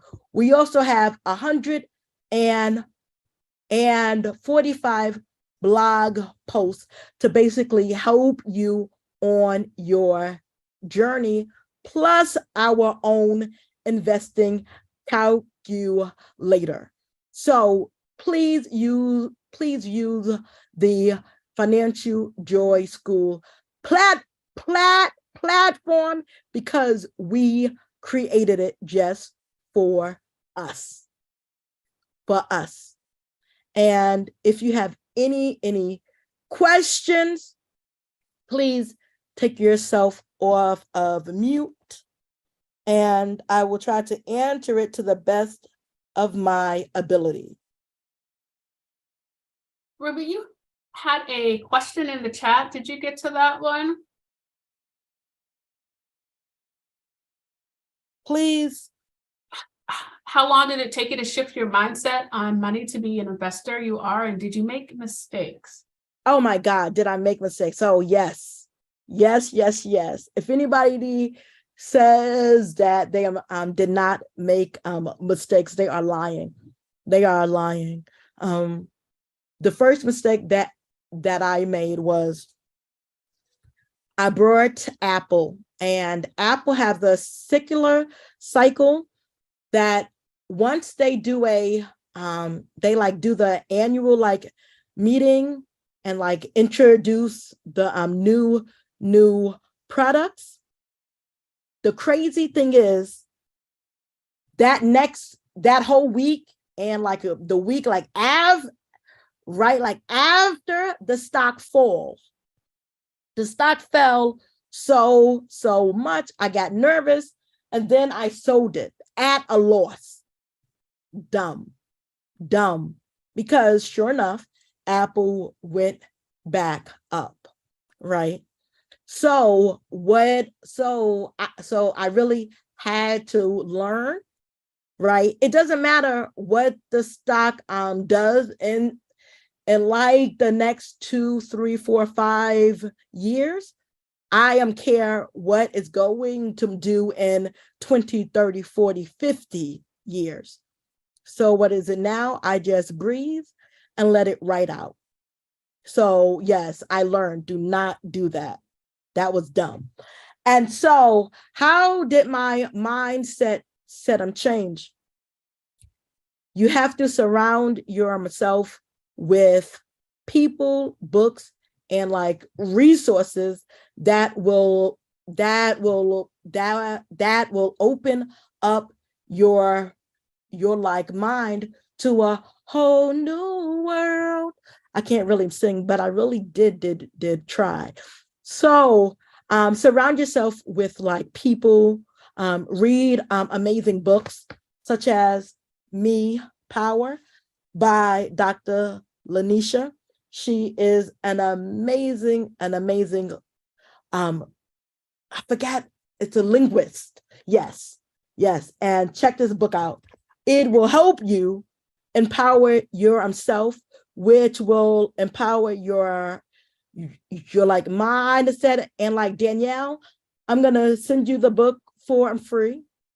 So get with Ashley, give her your like address, and I will mail that book for you.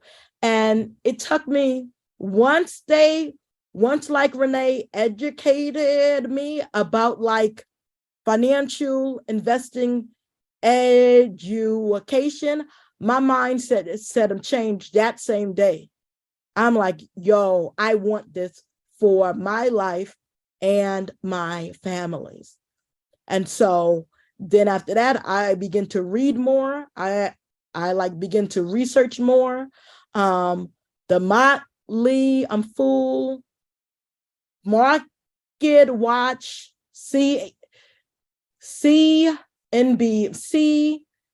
all of those media companies, I would just watch all the time. So yes, that's how I changed my mindset. And you are very, very welcome. All right. Is there any other question? You could come off mute or put it in the chat. If not, we're gonna go back and I'm sorry. What you said, it was Market Watch is another one we need to look at. yes, but you better look at Financial Joy at school. You don't need no Market Watch now. I've already did my sign up, so I've already got no everything. Market Watch now. No. I've already signed up for everything. No. Yes. Please do. I'm only playing. But sign up for Financial Joy School. But marketwatch.com, The Motley Fool, And let's see what else. CNBC. Yeah.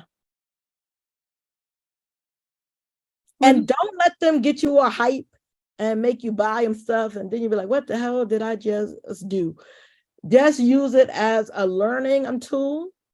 One of the best books to read is The Little Red Book of, what is it, Investing. That's one. Another one is a hard read, but like take what you can, what you can't, throw it away. It is called The Intelligent Investor. It's by Benjamin Graham. He is one of the world greatest investor. He's like the Michael freaking Jordan of like the damn investing world, right? Benjamin Graham, the Intelligent Investor. Digest what you can. The rest of it, you don't need everything. You just need enough to make you dangerous. And so those are the books that I recommend. And if you have the program, we also have some other books on that list to help you on your journey. I cannot remember it now because I have a brain injury, but there are certain things I just cannot forget. And Ruby, so, you had some two really great questions in here. I don't know if you wanted to briefly answer them before we do our next giveaway. okay, hit it. How do you build a community of like-minded people if that's not what your current community is? I love that question. Oh, sister are like brother. Yes, and yes, right? The way that you build it, there's a quote that says, when you are ready, the teacher will come. And so first thing first, you like have to begin to become like intentional about that. The second thing is join like meetups. Go on meetups.com and like look for groups that basically you can attend that is like talking about investing. You can find a Facebook group. You can find an Instagram group, and hopefully one day soon, Financial Joy School will like become that group. But begin to join different groups. Meetups is like a great way to like begin that journey. Awesome. And then the last question before Ashley comes on to do another giveaway is, we can start investing through Cash App, but would you suggest that? Is it a smart way to start? No, I would not. And yes and no, okay. Yes, to get you started. If you need to get them started, go ahead and like start.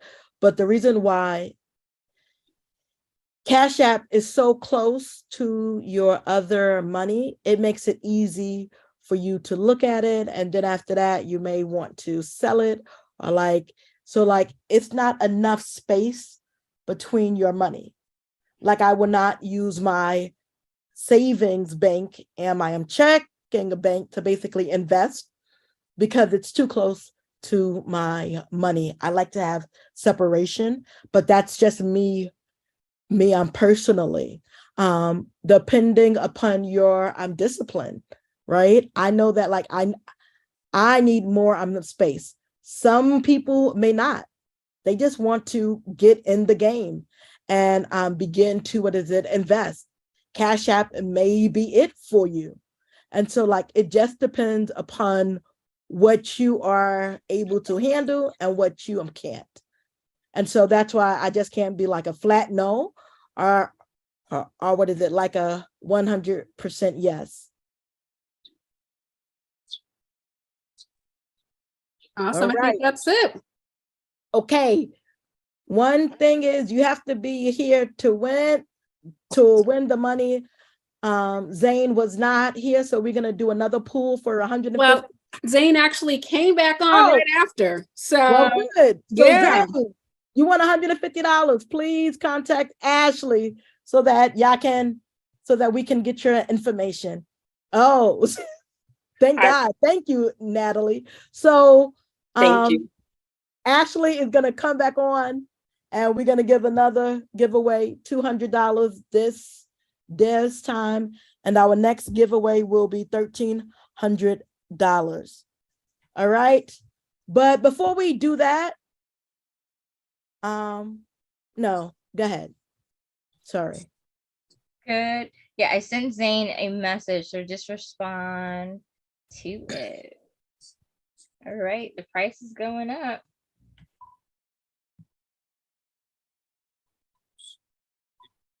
We have Shay. It's my name on this motherfucking board. Okay. All right, Shay. Whoever that is, let's mute them. But So, Shay, if you Ruby, are Ruby, that's actually me. So I go oh by. no. So I can't win. I think when I registered originally, I registered as Shay because my name is Tomeka Lachey. But so go ahead and spin it again so somebody else can get it. Thank you, Tomeka. All right, let's spin that Okay. wheel again. All right, so we're gonna go here. We're gonna try it again. Let's see who comes up. We have Daniel Rayford. All right, Daniel, if you are here, you get the cash. Contact Ashley. Thank you so much, Ashley.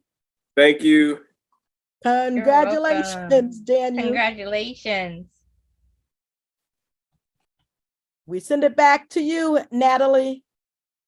All right, this is exciting. A lot of great information shared. And so we're just going to go ahead, keep going and introduce our next presenter. We already heard her voice because she said, spin that wheel again. And so we are going to now hear from Tomeka Brown. She is a CFP professional, so a certified financial planner. I think I need to find some time to sit down and speak with Tomeka based on that information alone. She's also a certified financial education instructor.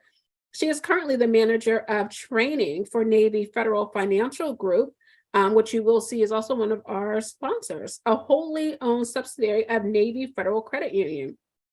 Prior to joining Navy Federal, Tomeka started out in the financial services industry as a private wealth associate with Bernstein Global Wealth Management before becoming a wealth management advisor for companies such as TIAA, Merrill Edge, Bank of America, and Charles Schwab. Tomeka has always had a passion for teaching financial literacy and thus made the shift in her career to focus more on training and education. When Tomeka is not working, you can find her traveling, one of my favorite things to do, riding her motorcycle, cuddling with her dog Bailey, or playing flag football. Let us welcome Tomeka. So thank you. And I apologize in advance because the entire time that I've been on the session, it has been quiet in my household, but I just saw someone walk to my front door. So my dog Bailey is probably going to go crazy in just a minute here. So I do apologize, but she will stop yelping here. But thank you for having me today. Ruby, it's been a pleasure working with you ever since we first met. And so I appreciate the opportunity to be here. So Ruby asked me to come on and just talk a little bit about my career path, talk in general about, the importance of having Black and Brown people in this industry as a career. And so I just wanted to start off, give you a little bit of background, a little context of how and where I got to where I am today, right? So I went to college. And like most people going into college, I had no idea what I really wanted to do. I had an idea what I thought I wanted to do. And so I went into it saying, I'm going to double major in, at the time it was marketing and international business, because I just thought I was going to travel and marketing seemed easy. And there we go. And so I went to my undergrad is from Drexel University in Philly. And so we had a co-op program, which I loved because it gave me an opportunity to literally, we would work for 6 months and then we were in class for 6 months. We didn't have the summer breaks that most people had. And it was a 5-year program. So that gave me the opportunity to try out different jobs, real life applications, see what I like, what I did not like. And so it was through those different co-ops that I had that I sort of really honed in on what it was that I wanted to do. And so my first job, I think, was a financial analyst.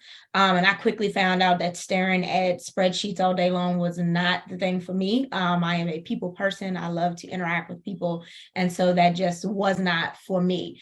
From there, again, I started to rotate, and I quickly realized that being in the institution I was, that people around me had this financial knowledge that I just did not know. I didn't understand 401ks. I didn't understand contributions to a 401k. And so I found myself starting to teach myself individual things. And I started this binder, right? So anything that I would research, whether it was a piece of paper or notes I took, I was literally just compiling them into this binder.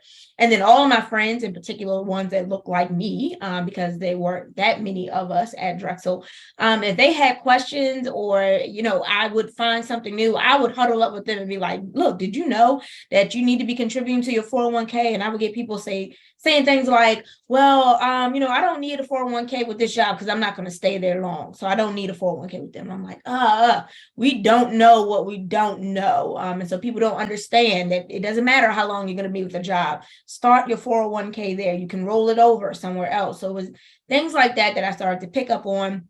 And I really realized that I had the ability to take complicated or complex topics and things that maybe was easier for other people to understand, but not so much for those who just, like I said, you don't know what you don't know. And I could explain that to them in a way that they could understand it. So from there, I started to think like, maybe I want to focus more on finances, but I don't want to be in the financial analysis realm of things. So I started to switch my focus, change my major to marketing and finance for undergrad.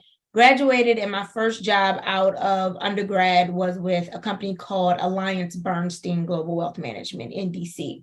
And there I was an associate, and it was there that I learned the ropes. I literally took that time, the 5 years I was there, to learn the industry. I allowed the company to pay for all my licensing, my testing, anything that I needed to actually learn the industry. I allowed them to pay for it, to sponsor me. And that's really where I got my start. It allowed me to sort of look at, do I want to be a financial advisor? Do I want to go that route? Do I want to just continue to be support to financial advisors? And I decided that I did. I wanted to be a financial advisor because even at the firm that I was at, there was one other Black financial advisor. And I was like, I just feel like we need more of us. There's not enough of us, so we need more. But I knew I didn't want to be with that company. And so as I started to look for where I wanted to shift in my career, I started to look for things that aligned with what I wanted, right? So I knew that I wanted to be able to educate. I knew that I didn't want to work for commissions only. That was big for me. I knew I didn't want to go around and necessarily be knocking on doors to give investment advice. So that's what really narrowed down my focus in my search when looking for a place to work. From there, I moved around a little bit until I found what I really liked.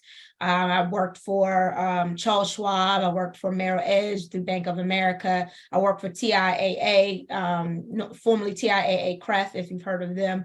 And I really just got a lot of experience under my belt. I learned a lot of things. One of the things that I took away from that was I quickly realized that I had 3 strikes against me. I was a young Black female. A young Black female working in an older white male dominated industry. And I knew that there were just certain things that I had to do in order for people to take me seriously. I look young. I probably look a lot younger than what I really am.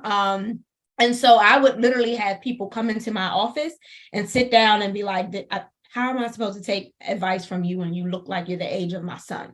And so I quickly realized that I needed to hang my degrees on the back wall so that they understood that I had an undergrad degree from Drexel. Oh, you went to Drexel? Oh, my goodness gracious. That I had a master's in finance, my MBA from University of Maryland. I put that back there. And it wasn't about boasting, right? It wasn't about bragging. It was just, I needed people to know. I know what I'm talking about. I am able, you can come and sit down and talk to me. And then it was like, I couldn't stop there, because then I even realized that there was still a gap, right? There were people who I work with in my audience that were if I'm just being honest, they were white males who did not have the credentials that I had and were still making more than me. No explanation. Nobody could explain the disconnect. So I said, well, I'm gonna keep going. So I went and I sat for my CFP, for my certification as a financial planner. And that really started to open some doors as well. Then people look at it like that's the highest level of financial investing for giving advice that you can get. And so for me, I just felt like those were things that I needed for people to even open the door for people to take me seriously. And unfortunately, that's the reality that we live in, right? That sometimes we just have to do a little bit more just because of what we look like. I would literally have people, we would have to send out our bio ahead of meeting with clients. And I would have people just by seeing my name, Tomeka, and be like, oh, no, thank you. I'd like to work with someone else. Whereas on the other foot, I would have people see my name or see my face when they go to the website and be like, oh, she's Black. I want to talk to her. Oh, she's a female. Oh, absolutely. I want to talk to her. My niche was talking to widows, right? So if I was sat down with a couple, a lot of people will talk to the male because they think that the male is the breadwinner and they run the finances. And then literally it would be a matter of the female was actually, or the wife was the one who actually ran the finances in the household and had the questions. So I made it a point when I met with them to have a conversation and a relationship to develop a rapport. So those are some of the things I started to do early on in my career. And then I just got tired. You will hear some people say that in financial advising, being stockbrokers, things of that nature, that there is a very real burnout. And for me, it came from the fact that I loved educating. And I didn't care if you had $1 or you had $1 million. I wanted to take the time to sit down and talk to you. All of the companies that I worked for, though, were all high net worth. So you had to have anywhere between $250,000 to $500,000 to even sit down and talk to me. That caused problems in itself, right? Because you had a lot of people who came in who, because they had this money, already thought they knew everything. And so there was this mentality where I was just like, well, why are you talking to me if you already know what you're doing and you don't have questions for me? Or if from a company standpoint, it was, Tomeka, we don't have time for you to sit and educate and talk to somebody who has $1,000 to invest. We need you to go out there and do more of the fishing for the big whales and bring in the $1 million, $2 million accounts, which just after a while started not to sit well with me. So made a shift in my career, and I knew that, and I feel if you are not working directly under a sponsor, you lose your licenses within 2 years. And I know how long I worked for years to get those licenses, the continuing education, all of that, the money that was spent. And I didn't want to do it, but I was willing if it really meant that I could take a step into something that I truly enjoyed to do. And so I said, I'm going to step out on faith. I'm going to do that. I'm going to look for a company. I actually remember pulling out a list of the Fortune 500 companies, and I started going down the list and being like, well, where are finances on this list? And oddly enough, most financial companies are not on that list. They don't always have the best reputation. But then I came across Navy Federal. Navy Federal and Capital One actually were my top two choices. I was going back and forth.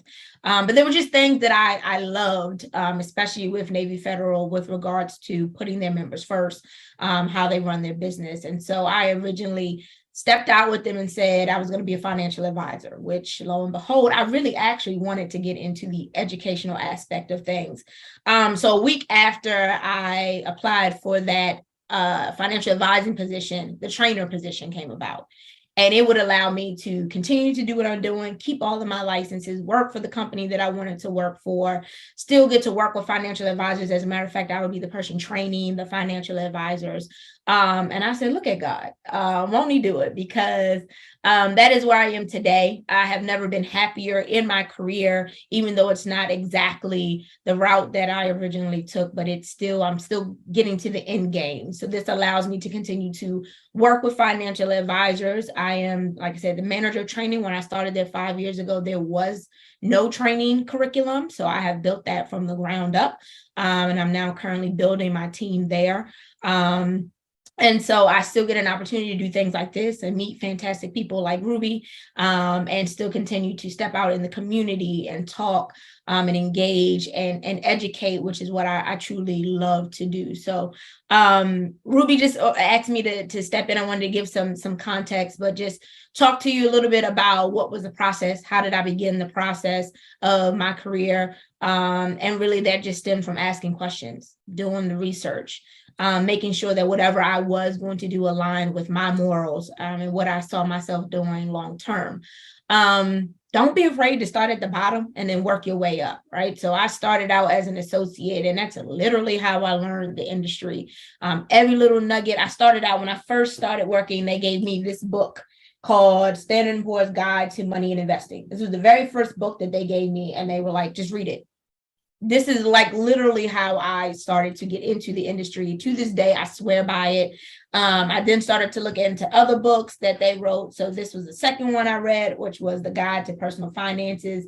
And it looks very like basic, right? So it has like pictures in it, and it was just very easy to read. So it got me excited. I am not a reader like most people. I don't actually like to just sit and read books and books and books. So this was helpful for me. I can absolutely throw the names of those books in the chats if you would like them for later as a reference. But that's where I started.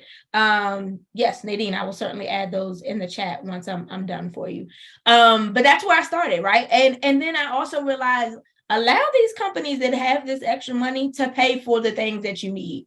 Pay for the licensing, for the designations, for the extra schooling, my MBA. Let them pay for it. If they're going to pay for it, let them. So that was also a big takeaway from me.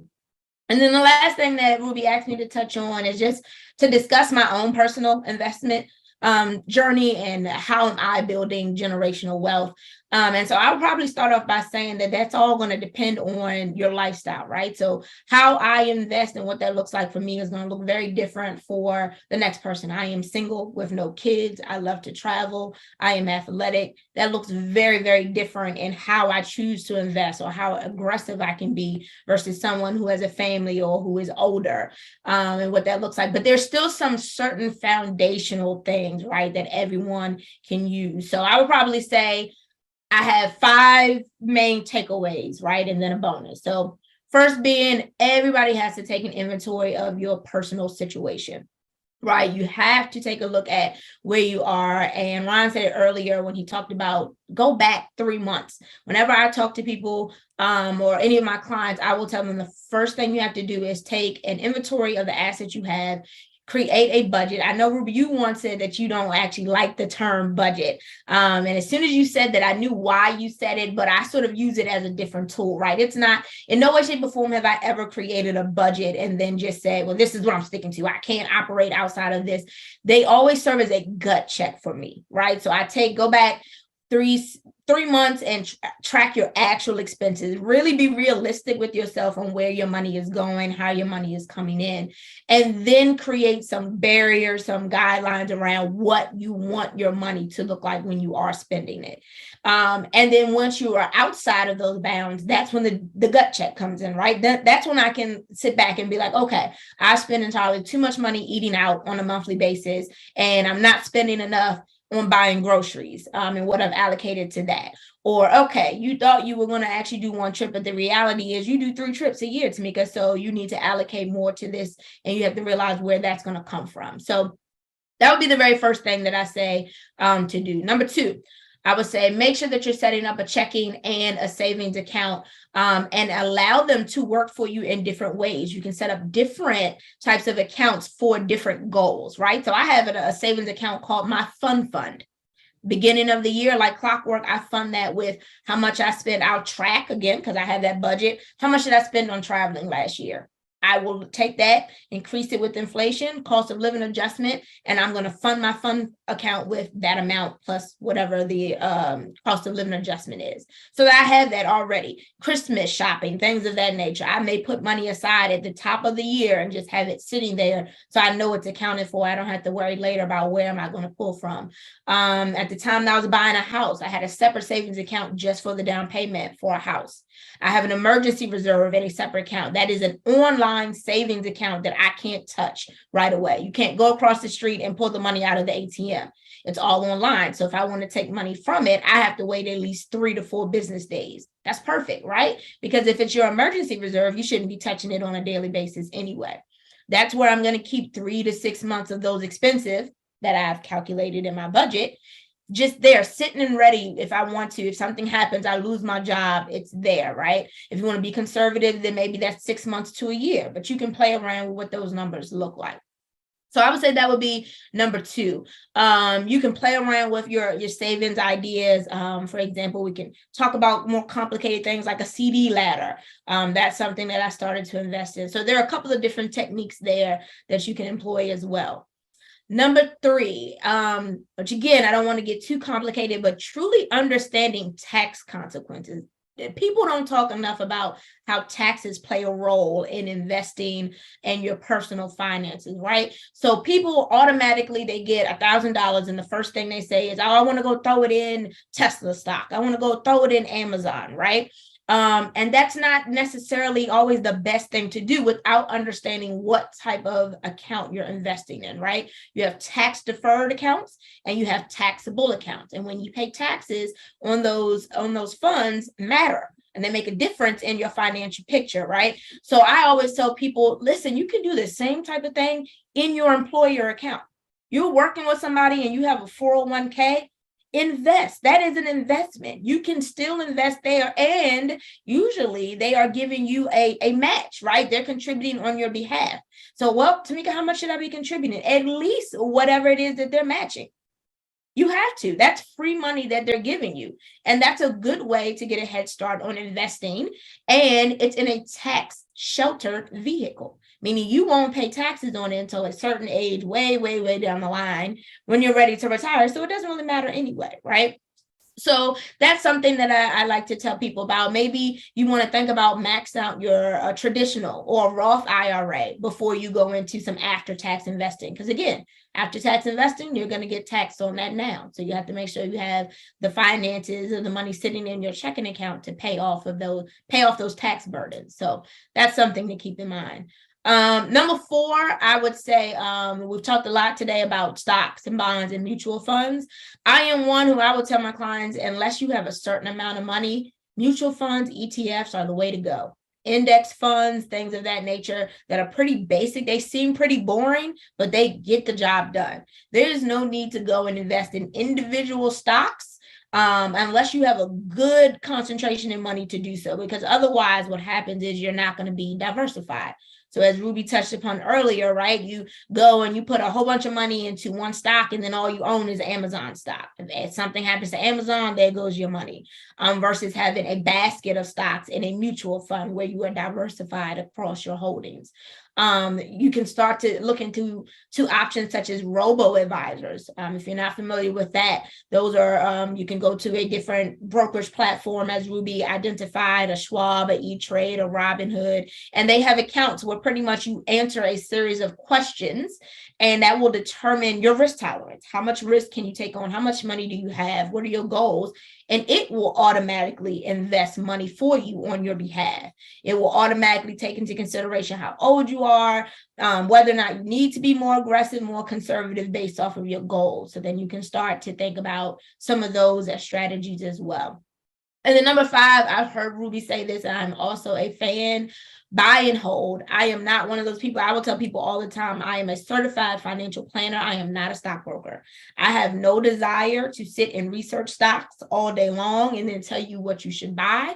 Once you find a good, solid mutual fund ETF, you buy that and you hold it outside of when it is time to rebalance, meaning it no longer serves your purpose.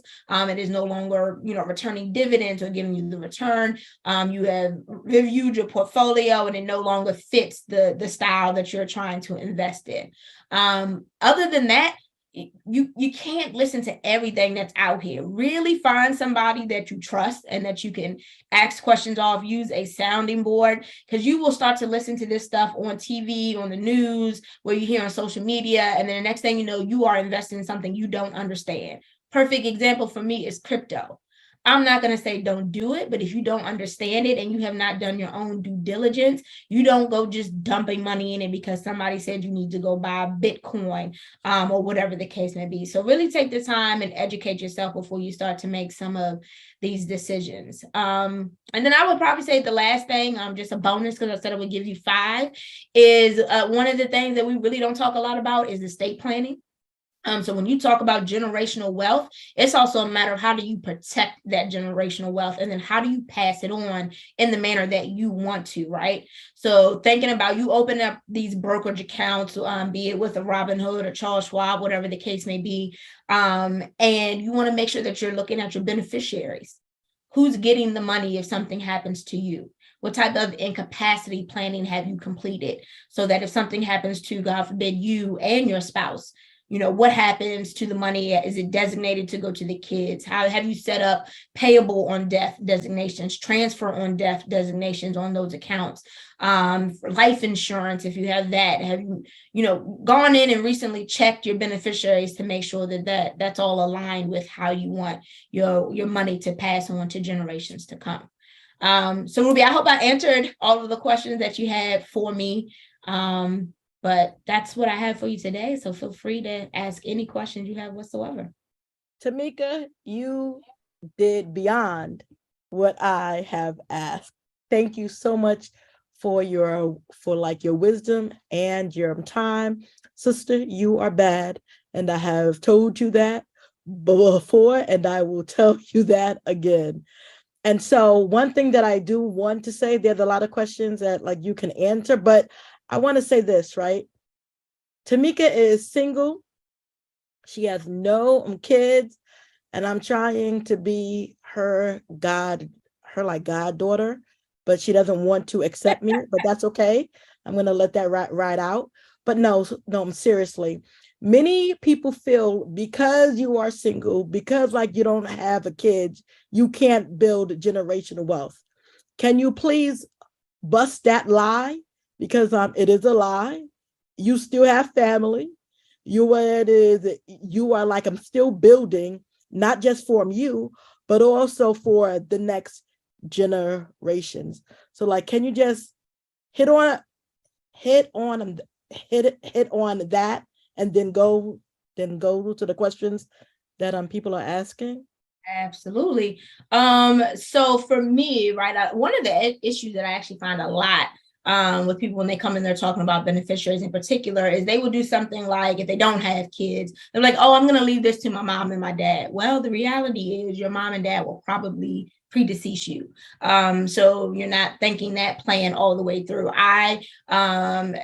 For my beneficiaries, for example, I've left to my siblings, to my nephews, nieces and nephews. And then more important than that is actually having the conversations with them, letting them know what that looks like for them, what the process is for them if something were to happen and they receive that. Talk to them about, do they have a plan? I mean, of course, at that point, it's their money, but that's an opportunity to educate them as well. Like, do you have a plan? Do you know what type of account you want to put this in? Do you have an idea of what you want to do with this money that would come your way? So that has been big. Also thinking about charities. There's a lot of different ways. If you don't have family or anything of that nature, that you can give to charities. So that's another big way to I guess, get rid of that myth that you're not building generational wealth. Because everything for me now is in place. It's not too late, right? If I do decide I want to have a kid, it's all in order for them. So just because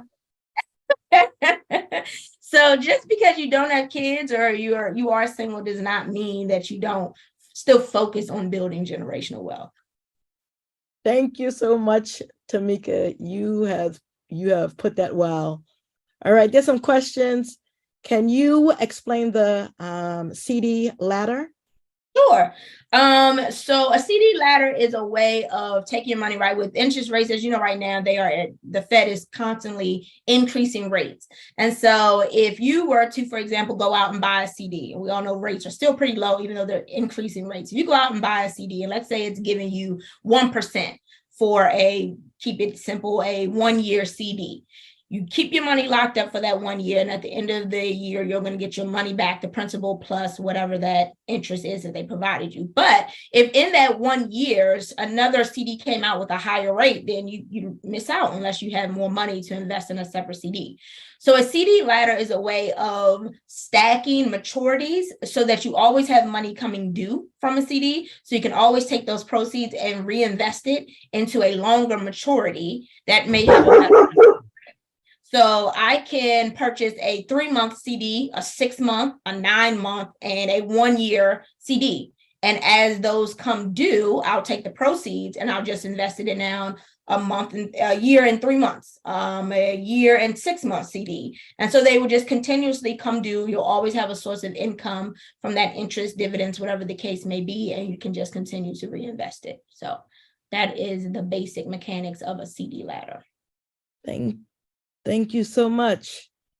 And let's see, the other question is, do you think a UIL is good?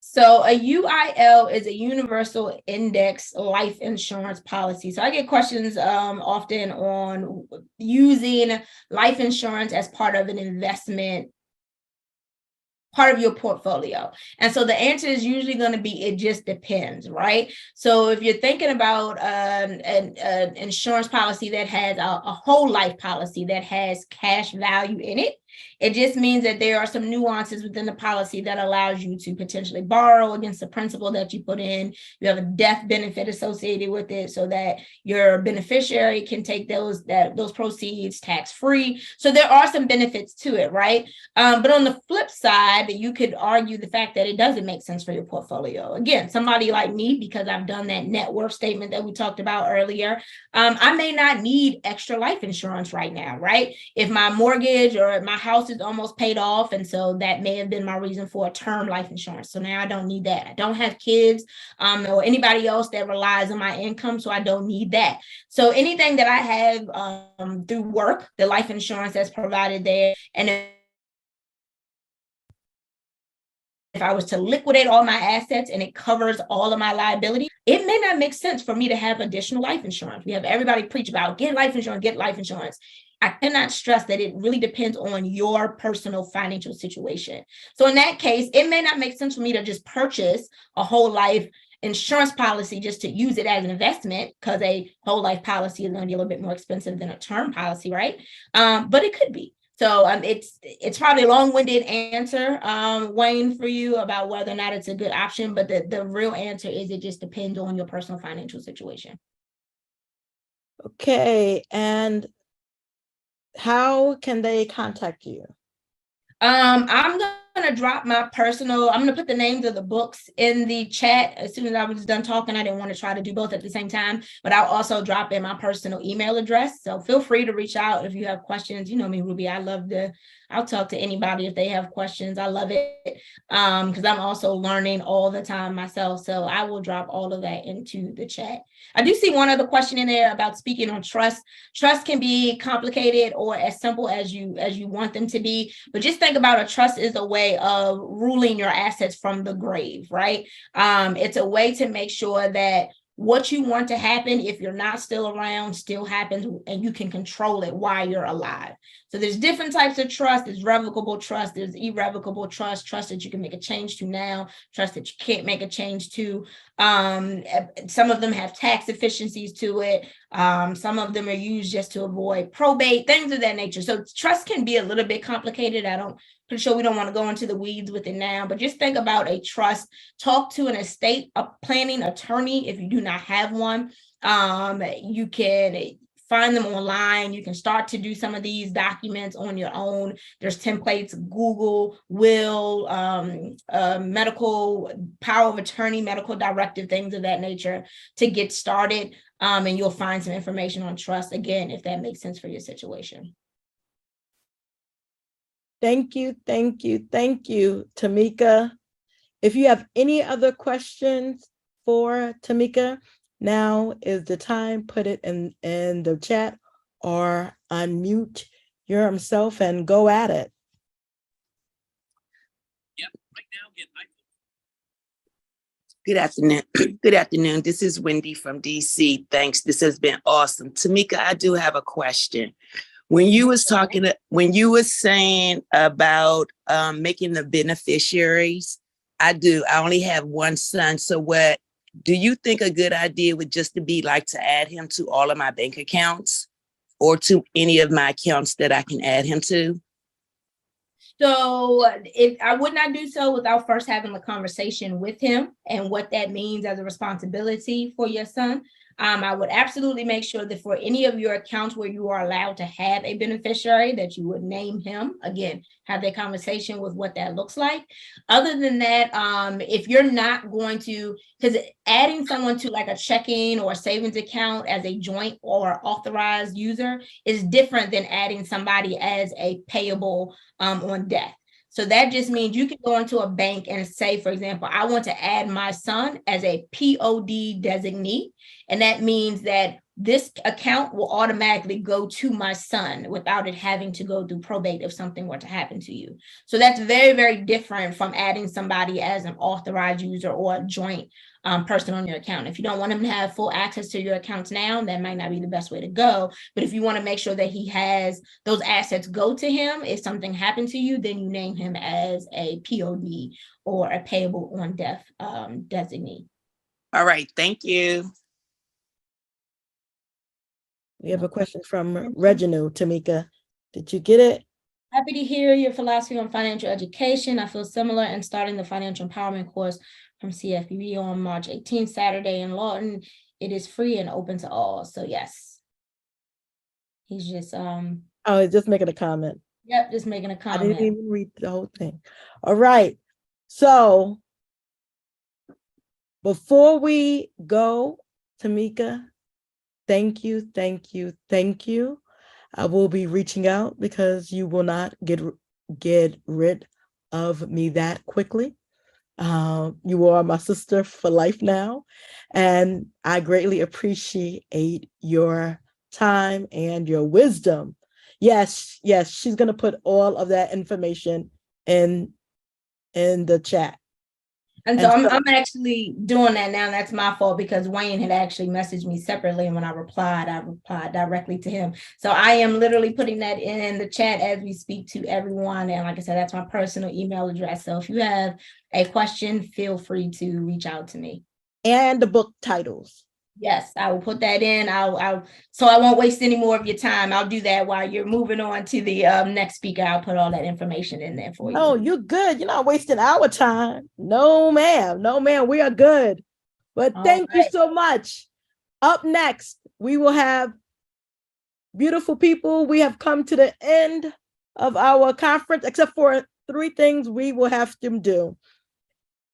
Natalie, please take our poll. It's 5 quick questions that it has popped up on the screen right now. Once we finish with that, please do it. It is really, really helpful for us to keep these programs moving forward and to give you all what you so deserve, right? And number 2, then we will have my last remarks, and then we will have Ashley do the last will for someone who will be winning $1,300 for them to begin their journey. And you have to be here to win. So if the person is not here, we will just spin the wheel again. So at this time, please answer these 6 quick questions. Then we will have Natalie come back, say her remarks, and I will say mine. And lastly, you will have the amazing Ashley come back, our version of Vanna White, Ashley Orma, to come back and spin the wheel.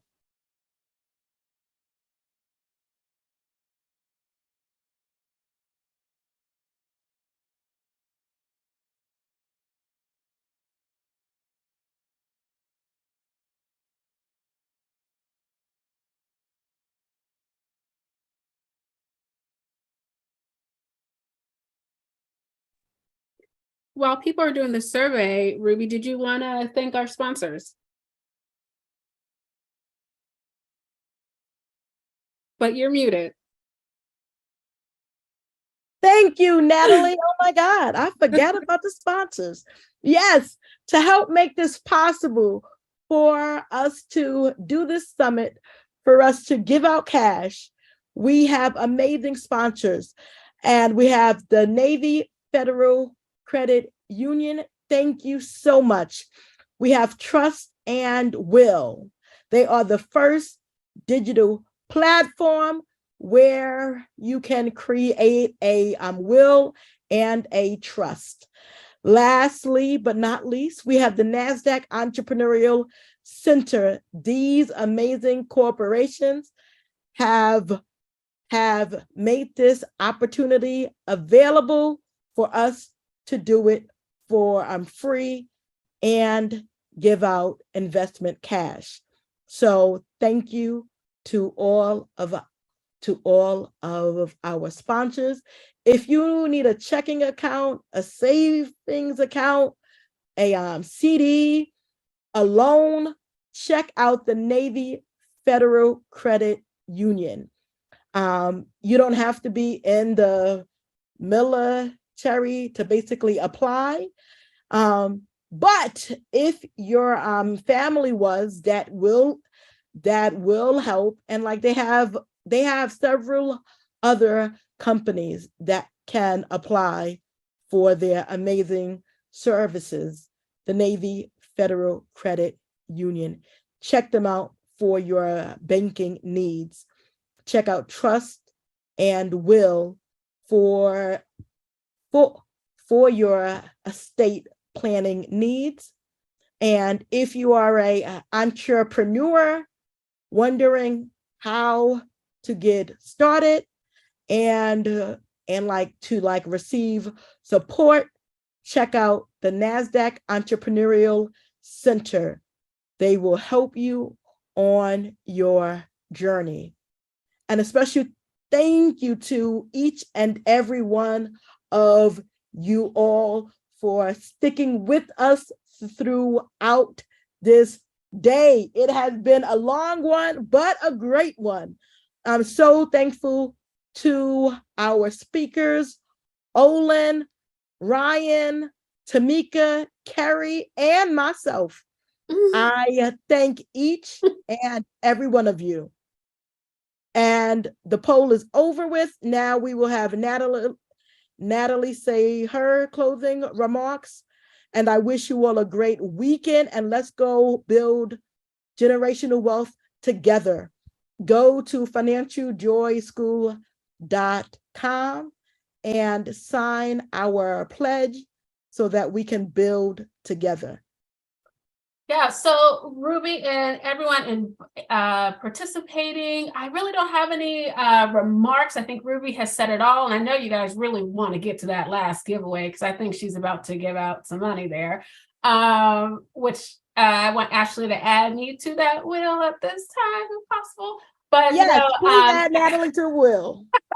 Please add Natalie to the will. But one of my chapter president for my sorority, she always quotes Jay-Z, and I quote it. I shared that with Ruby earlier today, where he says, "You could have been anywhere in the world, but you are here with me." And so you could have been anywhere, sitting down, listening to a wealth of knowledge. But you sat with us for almost 4 hours. And we thank you. It's a Saturday afternoon, and I'm sure you might have errands to run or whatever the case may be, but we appreciate the time that you took out this afternoon to spend some time with us. And based on the poll results that I did see, it seems like it was beneficial to all who has participated. So thank you, thank you, thank you. One last thing, Christina, right? I want to answer that question you had a little bit deeper. So the more you learn, the more you will begin to talk about it. So basically, you can change your whole circle, right? You all can, the people who really take to what you are spitting. Those are the people you can build with. So just begin the journey, learn, grow, and talk about it. And so that's what I wanted to add about building your community. Thank you so much, Natalie. Oh my God, Natalie is the best human being anyone can have as their right hand. Thank you. Thank you to Ashley. She's another amazing woman who is super duper supportive and super duper smart. They both are. And so thank you both. Ashley is the founder of Learning About Grief. If you know somebody dealing with grief and loss, they want to go check out Learning About Grief. It will help you on your journey. And that is it. Thank you all. Ashley, it is on you, sister. All right, here we go. The final one. Let's see whose name comes up. Can you share, Natalie? Kerri Carden. Who is it? Kerri. Is Kerri in the the no, building? we can't do her. We have to cross that out. But like, Natalie, can you share her screen? Ashley would have to. Oh, Ashley, share your screen. Just kidding. That was a test run. Okay, so here we go. So we're gonna do one more time. We have Wayne Wheatley. That's awesome. Is Wayne in the virtual building? I thought he won before. Oh, you're right. He did. He should have been removed. You're right. He won first, I think. Yes, I did. Here we go. Wayne, you're a lucky guy, man. We have Dr. Jackman.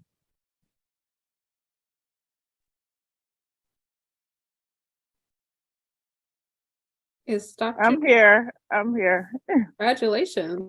Congratulations. Well, thank you. You're welcome. So I will send you a quick message in the chat for your email, and Financial Joy School will be in contact with you.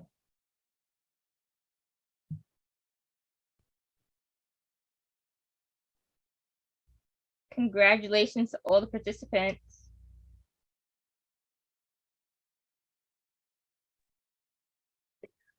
Thank you all for coming and enjoying our time. And unless Ruby's going to say anything else, that is it. We appreciate you taking your afternoon to spend time with us. Have a great day.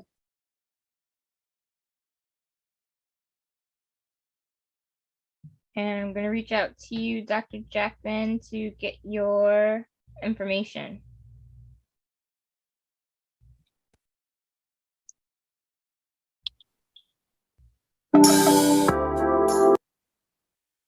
What should I do? I'm going to send you a message and just respond back with your email address. Okay, thank you. Hello, Ashley. Yes. Did you receive my message? I think I directly messaged you.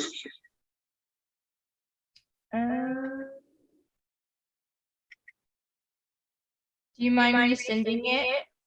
Again? Correct. Okay. Thank you.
Ashley, are we good? Yep, All I have right, everybody's everyone, information. go and sign up for financialschool.com, Building Generational Wealth Pledge, and you can learn so much on that website. It is filled with free information. Have a great Saturday. Have a great weekend and have an even greater year. Peace.